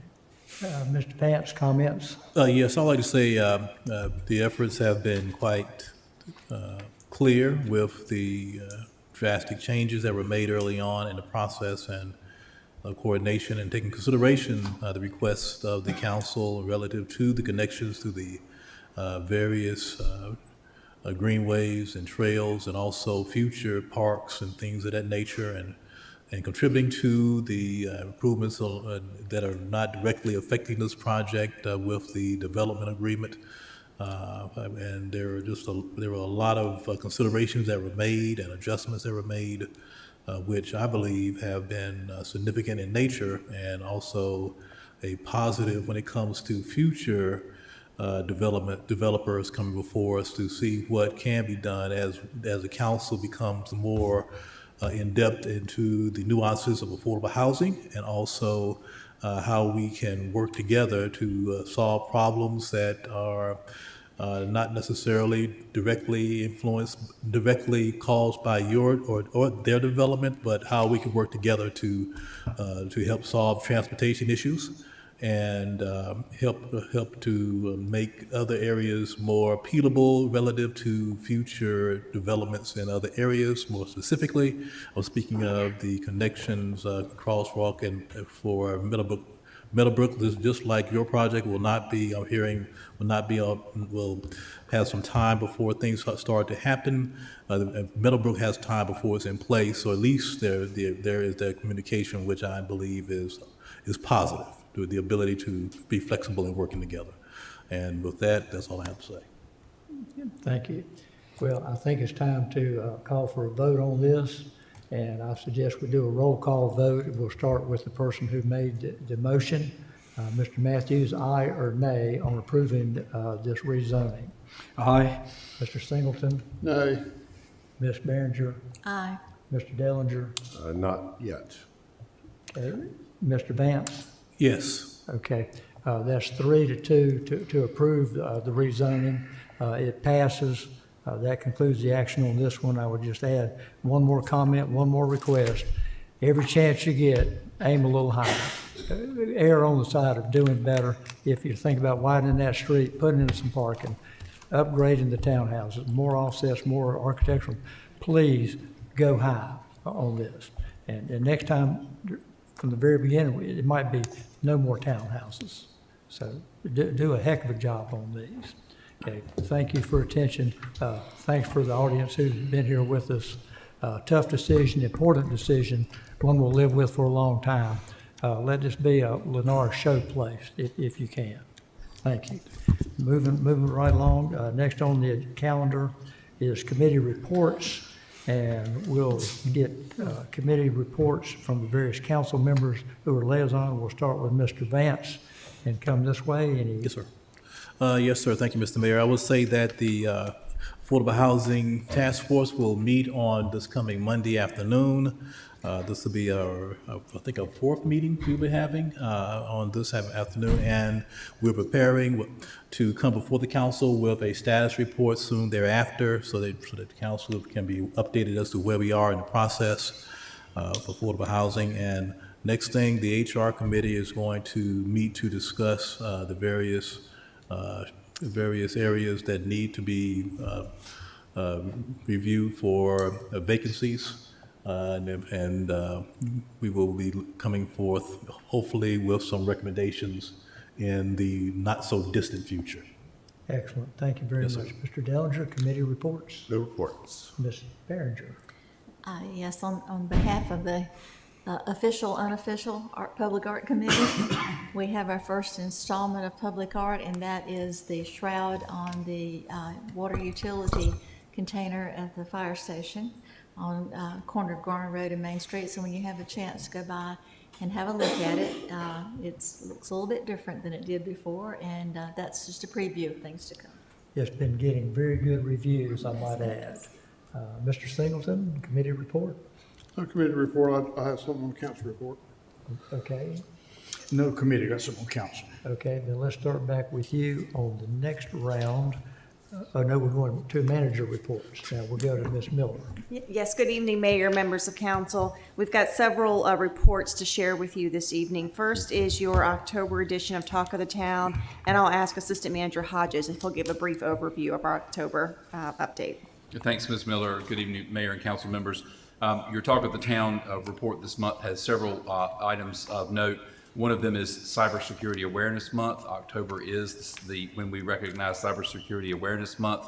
And during that time, we encourage all of our town staff and any users of our town technology to consider their and your roles in protecting our information that is entrusted to us on behalf of our residents. And so information has gone out to all of our staff as well as to our council about some cybersecurity training, and we're encouraging council to please participate in that along with our staff. And if you have any questions about that, please let myself or Mr. Howley, our IT director, know. We'll be happy to help you with any questions that you may have about that. You may have already seen the evidence of the next update, but our Talon Annex site work has begun in the back to take some trees out and start the road work that will connect our town hall campus to the annex building over in the Forest Hills Shopping Center, and interior demolition work has already begun. I think you may hear a little more of an update on that in a few moments. Mr. Vance already mentioned our Affordable Housing Task Force. Did want to make sure that everyone is aware that the fall unprepared yard waste pickup does begin on Monday, the 28th, and it will cycle through based on the regular weeks of trash pickup. There's more details in your report. There's also a lot of detail on our website. So if anyone's listening from home and has questions about it, you can contact us at the Public Works Service Desk at garnernc.gov if you have questions about the pickup. One of our favorite events of the year, the Trick or Treat the Trails, will be on Thursday, October 31st at White Deer Park from 3 to 6. And lastly, we want to make sure everyone was planning ahead for our annual Veterans Day observance on November 11th at Avisboro Road Baptist Church. So lots of great activities and things of note that are going on in the next 30 days or so. Also, in your Garner Info report, you do have your monthly analytics, and you'll see that we've got a number of requests in review. As we go into the fall season, you see that we have a lot of things that, like tall grass and so forth, that are sliding further down our list as we have seasonal changes in the things that we're focused on. But we have made great strides in making sure that all of the issues that are logged in our Garner Info app are being handled. I'll be glad to answer any questions that you have about Talk of the Town. Okay. If there aren't any questions on Talk of the Town, our next report this evening is our quarterly development services update. Council, if you recall, this had been information typically added to your Talk of the Town report quarterly. We're now at a place where we're able to pull this information out separately to be able to share not only with council, but the community and post on our economic development website. So I'm gonna let Mr. Hodges briefly review the information that's been provided. Okay, thanks, Ms. Miller. As Ms. Miller said, this is bringing back our Garner development update. This is going to be a quarterly update, and we will be providing it to you as council members, but we're going to also share it, as Ms. Miller said, with the public, with our development partners and other organizations in which we communicate regularly about development. So given that, you'll see that the format of this report is having a feature story from each of our 4 departments involved in development. So planning, inspections, engineering, and economic development all have a featured article. Those articles and the features may change the type of topics they are from month to month. This particular month, we are highlighting the new public notification signs that you may have seen out in the community. So planning staff has responded to feedback and input from council over the past months. They've rolled out new signs. You may have seen them, but we have also included a glossary of all of these signs and what all of the letters mean on the website. So in addition to seeing the story in your newsletter, you can click through and the public can click through, and there's a glossary of all of those new signs. So if you're riding by one and you don't know what that letter means, you can click on the website and get an update there. So thank you to planning staff for taking the lead on getting those changed. As per requested, they are, I think, easier to read, and they're also much larger than even most of our neighboring communities. So good work to planning on that. The next update from economic development you are aware of, our Northeast Gateway study was wrapped up. You heard a presentation on that. That was a joint presentation to the Garner Economic Development Corporation and yourselves. We just noted that here so that as we share this out with our development partners that may not be aware of it, they have that highlight as well, and you can click through to the final report on the website. There is a new information from our engineering department about some changes that we're making and how developers' signs are installed in new subdivisions. In the past, that would have fallen to our public works team to do and then be reimbursed by the developers. We're moving that more proactively to have the developers do those installations following our staff's guidelines. So we think this is a better use of time for everyone, because we are not only removing the burden from public works to have to do it, we're removing the burden of billing folks back, and then we're also removing duplicate efforts sometimes in being at the same site and having to review things more than one time. So kudos to our engineering team for looking at process improvements that will be helpful to all parties involved. And lastly, our inspections team has noted some building code changes. This article may sound very technical to you, and it sort of is, but there's some big changes underway with our building codes. The summary of most of this is there are some new codes that are going to take effect starting in January, and with that, we are possibly going to see an influx of folks turning in plans to be able to use the current codes. That has some challenges with it. There's some benefits because everyone knows the codes. There's some challenges with sometimes things getting turned in that requires a lot of review on a timely basis. But Mr. Padgett wanted to just lay out all the many changes that are coming so that you're aware of how many sets of codes that our team, very talented team of inspectors, are having to balance and be up to date on at any given time. We'll be updating you on those changes as we think those implementation of those will have direct impact on the types of things that you see coming out of development. So we'll continue to update that. Also, a part of the newsletter will always be some area to link folks to our portal. I say new, it's been around for a while now, but our online portal, but also our development activity map. So you'll see that in your newsletter, and there's going to be a regular placeholder for that. And then the last page of our update are our quarterly statistics. And so if you've seen the report, that you've seen that there's some pretty large numbers there. 867 permits issued for the quarter, 316 single-family permits, total of 281 certificates of occupancy issued, 12,505 inspections completed. That's a ton of inspections that are being completed by our team. 288 code compliance cases. So keeping in mind, again, some of these are things that never get entered into the Garner Info app, but our team is out proactively working on those. And for the quarter, those total 288. And then a function that we don't always hear a lot about, but our fire inspections, because our fire inspectors are first responders. They're out being public safety servants all the time. 446 fire inspections completed during the quarter. You'll see some graphs that illustrate these same numbers. And then also at the bottom, we're trying to begin to respond to council's request for some projections on this. And so you'll see some numbers there that are really projections based on monthly averages. So what we found in trying to research trends is that we're not currently yet able to identify any real trends that help us say, oh, in the R months, we're going to have a spike in these kind of permits, and in the other months of the year, we're going to have these things. So bear with us as we try to collect and use more data. But right now, the best that our team has come up with is giving you some monthly estimates for the next quarter down at the bottom. So stay tuned on progress from that. If you have any questions about the new format, I'll be glad to answer any questions tonight, and be glad to take any comments you have about the format as we move forward on it as a regular report. Just a comment, I think we've talked about this sometime in the back. This is such a wealth of information. We don't have a way to get the news out other than Kelly and Dina with Classic News 4. But we talked about even in the water bill that we can send out something alerting all of our citizens the best way we can, because some are online with their water bills, but I still do mine manual, and a lot of people do. But to let our citizens know, this is where you need to go to find out everything going on in Garner. And I know there's a dollar expense to put something in a water bill like that. But if we could do that, I think it'd be a great thing, because so many new people are moving in, they don't know. And what a great place to find everything you need to know is what you guys have put together. And if we can just get the word out to them. And I know the mayor and I was talking about it one day, next time we do the 3rd of July celebration, everybody comes in, hand them a brochure, go to the website, you know.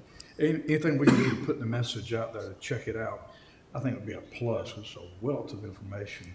So, and we agree, Mr. Matthews, and if you recall the National Community Survey results, our residents were telling us they're looking for information, they're finding information on the website about the town. And we really spent time over the last several months developing the website, updating it, putting additional information, whether it's housing information, economic development information, to really enhance and make that website very robust as far as the information. Now our challenge is to let people know how to get there when they have specific questions, when they're interested in specific projects. And so we can work with our communications teams and our development services teams to come up with some strategies on how do we share this information, and we do it on an ongoing basis, because we do have so many new residents in town. It's great stuff. We just need to get them looking at it. There you go. Drive them to the website. So thank you, Mr. Hodges. This evening, we also have our quarterly capital project update. And Mr. Hodges, was Ms. Harrison able to join us? Ms. Harrison is joining us virtually, so if you give us a moment, we'll get her up. She's going to go over the capital project report, and then I'm going to help her by pulling up some images that she wanted to share with you. She had an unexpected family situation to attend to tonight, so she's joining us remotely. So just give us a moment, please. Thank you. Ms. Harrison, can you hear us? I sure can. Can you hear me? Yes. Can everyone hear her? Yes. Okay, wonderful. Give us just a moment to bring up your images. Okay. All right, so Sure. Leah, if you want to get started, and you can just cue me whenever you'd like me to show your slides, we'll have those ready. Okay. Sure. Sounds good. Good evening, everyone, and thank you for allowing me to join you virtually tonight. The elementary school germs seem to have gotten my household again, so here we are. We have a lot of things going on in the capital project world, as I'm sure you saw in your quarterly report. I'm just going to go through a few highlights, and then, of course, if there's anything else that you have questions about or would like to go over in more detail, we can do that. Starting with transportation projects, we do have a new resurfacing contract that will be starting at the beginning of November. The street list for that contract is included in your report. Of course, we're just looking at segments of each of those streets, so we can definitely give you more information about exactly which locations are included if you need to know that. But that project is about to get underway. On the White Oak Roundabout, doesn't quite look like there's a lot of construction going on out there yet, but there is active utility relocation, which is all going to occur before our contractor starts work on the actual roundabout. So that is underway and will continue through the early part of the winter, and we hope to get active construction started by the end of the year or early 2025. In the stormwater world, the first project you see there is the Forest Ridge Road pipelining repair. And I do have a couple pictures of this one. This was a project to line the existing culvert at Buck Branch on Forest Ridge, right by the high school. And this project actually ended more successfully than we even anticipated. It came in significantly under budget due to some changes that we were able to make in design and then also in construction. We also were able to include the installation of additional new sidewalk, as well as a new ADA compliant curb ramp, a new emergency spillway, and safety guardrail on both sides. So the photos that you see there are before and after on both the upstream and downstream sides. So if you drive that way, take a look. A couple of new projects that you'll see show up in the stormwater section. We have the downtown stormwater study. This was a project that was in the CIP budget this year to allow us to start looking at regional stormwater solutions to serve the downtown area. We have selected a consultant for that project, and the scope is currently being developed. Once we receive that scope, we will review that and discuss and negotiate with the consultant prior to executing that contract. So we look forward to getting that work started. The other new piece is the dam breach for the high hazard dam on the Peacock property, which the town intends to purchase.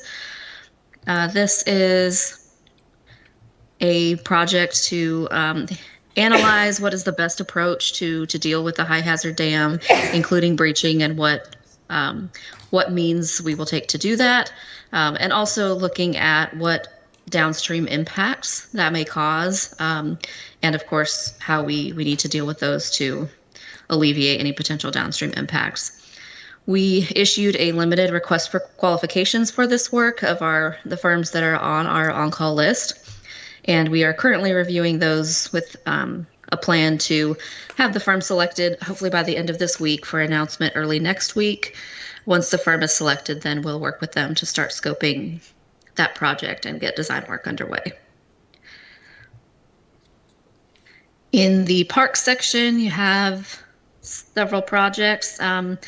Of note, the Meadowbrook Park dam improvements, the dam breach portion of that project was completed in September. So that portion has been completed, and we are in the drying period. There's a 6-month drying period required to allow the natural vegetation to develop and see if there's any naturally occurring wetlands before we proceed with the next portion of the project. Also on Yergin Park Phase 1, as you probably recall, this is a project that we will be constructing using the construction manager at risk procurement method.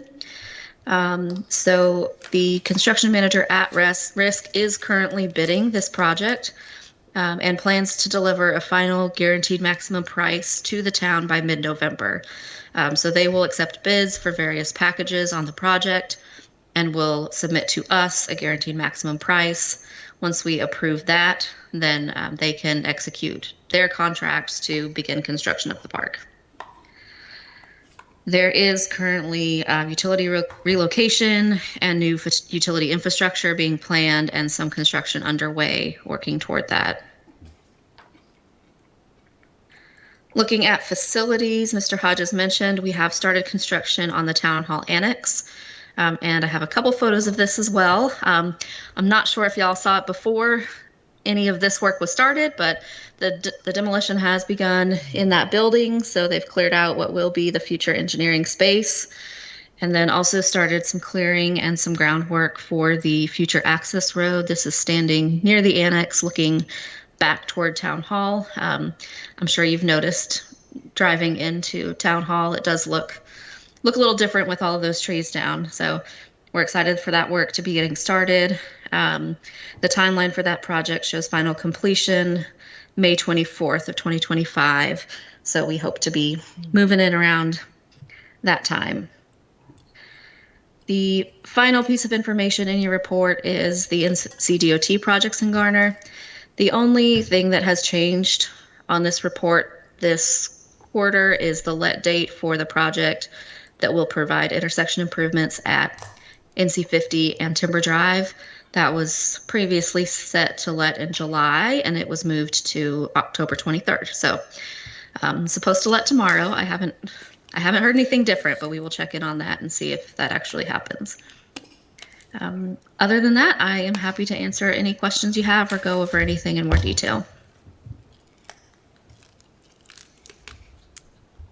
If there are no questions for Ms. Harrison, thank you for joining us remotely. Hope everyone is well in your home.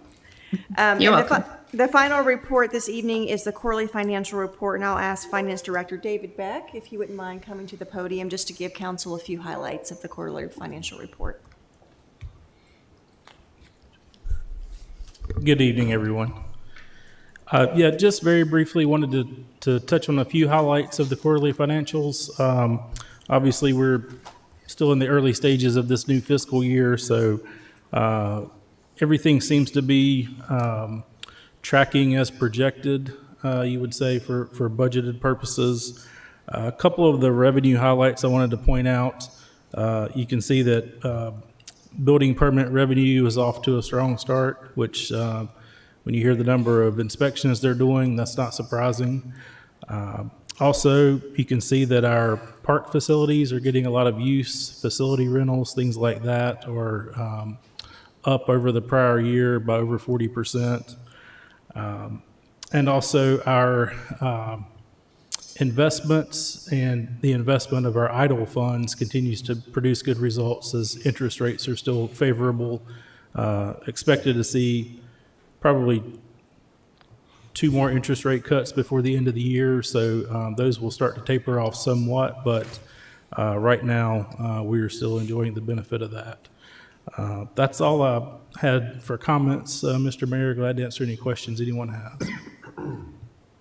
You might have been last, but you certainly were not the least. Money's always important. Thanks for what you're doing. Questions, comments from council? Thanks for sticking around. Yes, sir, no problem. Thank you.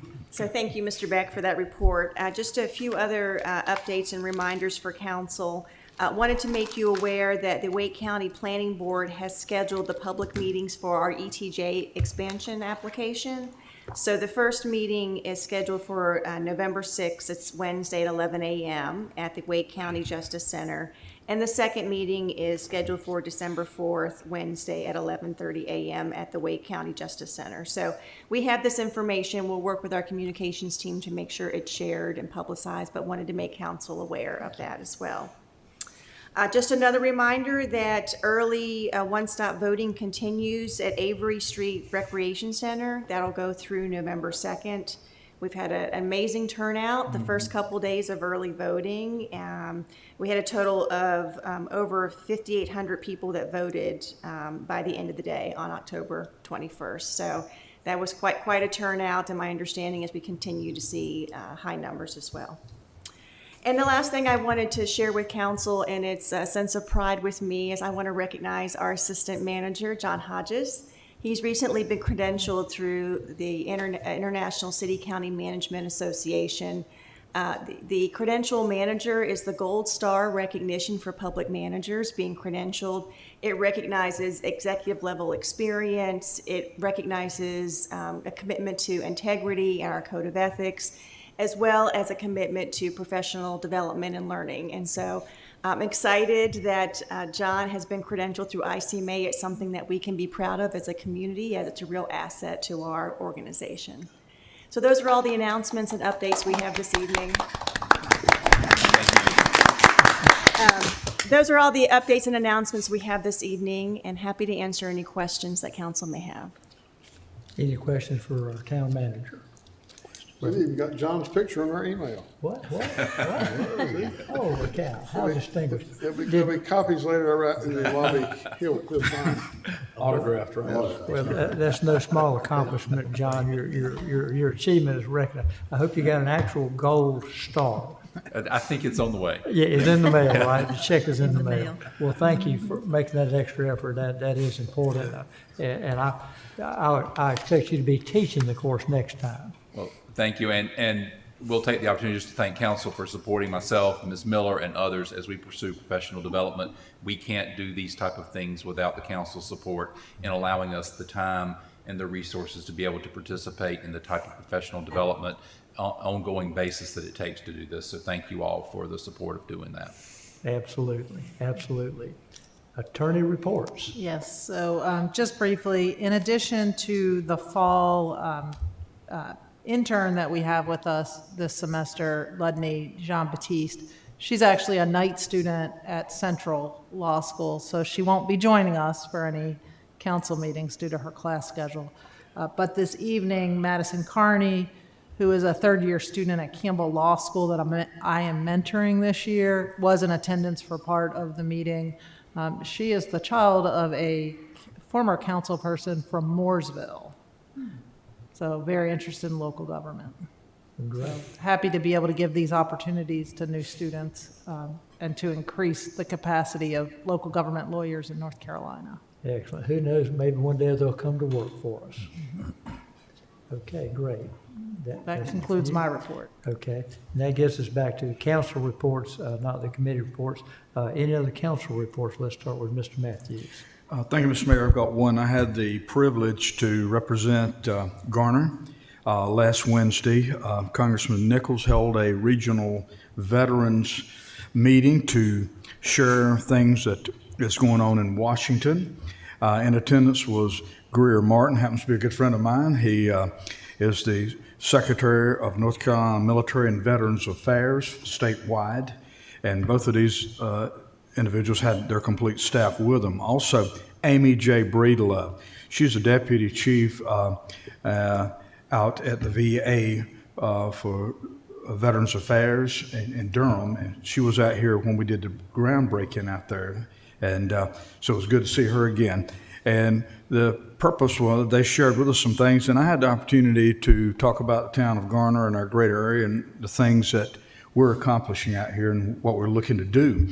And of course, I shared with them the fact that we are a Purple Heart community, and all of them had seen the sign coming in. They said that you don't see that just everywhere, and touted our memorial out there, the wall out there, and they had seen it, very impressed.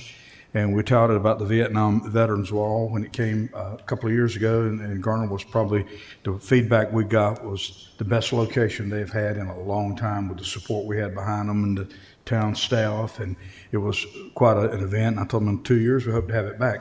And we talked about the Veterans Hospital, and Ms. Breedlove, I told her, I said, this is a great opportunity, I said, with the clinic coming online right around, she said, early spring, they're going to have it coming online. I said, it's a great opportunity to look at that school behind there and get with the county school system. Let's put a hospital back there with beds in it to tie in with the clinic. And everybody's eyes lit up, and everybody started writing. So, and I hounded that one to death. and because they do expand, she was sharing with us that they'd utilize some facilities down in Havelock at Cherry Point, old hospitals and stuff on base and what have you. But I assured them, I said, not only Garner, but this will service Southern Wake County, Johnson County, Harnett County, and all the veterans, and be an ideal place and an ideal location. So they took that quite seriously. You don't know till you ask, and so we continued talking about that. But then we shared concerns about veterans and their issues, homelessness and what have you, and so they were talking about, and subject matter got brought up that some homeless veterans are getting vouchers, but nobody wants to take the vouchers. So I had a question. I said, we got a committee working on affordable housing in Garner, and I said, we've got a lot in Garner already on the pipeline coming in, being built. I said, we've approved and more coming. And I said, we've done an apartment study. I did some things there, pulled up some numbers to look at affordable housing. I said, my question to her was, how much was a voucher? She said, nobody wanted to take them. And I did not, she's going to get back with me with an answer because they could not give me an answer how much a voucher was. And so we had a lot of good dialogue, and I honestly had a chance to make some good inroads and connectivity with people in the VA versus from Congress all the way down to VA locally. And so it was a very good meeting. It lasted an hour, and I appreciate the staff looking after us over there. Was in the training room, and the whole back section was filled up with their staff taking notes and pictures and videos and taking all this information down. So it was a very good meeting, and I encouraged them, let's do this more often. But Mr. Martin, he said, Garner is truly a veteran-supported community. It's obvious, and he said, we don't see that everywhere. And he said, it's obvious y'all are proud of that. So it was a good time, and I appreciate the opportunity to represent the town there on that. And I said, anytime y'all want to come back, we're ready for you. So they got an open invitation. I might have given more than they wanted, but hey, when you got a captive audience, you go for it. That's right. Use them, work them. Thank you. Mr. Singleton. I have a question for staff, and I know you won't have the answer tonight, so I'll just ask the question. Hope you can answer later. When they make intersection improvements at Rand Road and Highway 50 there by the VA hospital, the brick barn, which is on the town property, I'm assuming, since we bought all that, will that side be affected? Do we know? And just let me know later. I'm just curious if the brick barn will still be there or not. My understanding is that it will. I don't believe it'll be impacted with the road improvements that are there. Well, something we should consider, if there's grants to rehab things like that, you should rehab that barn. Mm-hmm. There aren't many brick barns, and that would be a beautiful showcase corner to the property we have. Just throwing that out there. That's not a priority, but I'm talking about doing something that will enhance that intersection and enhance our park property. If there's grants out there to do it, fine. I do understand that when they make the improvements at 1010 and Highway 50, that Tart's store will either be torn down or hopefully relocated. We'll relocate it. We're going to take up. Well, money. I'll tell you who to get hooked up with, because we've already had that conversation. So anyway, but I was just curious about the barn, because that's really neat. It's been there as long as I can remember.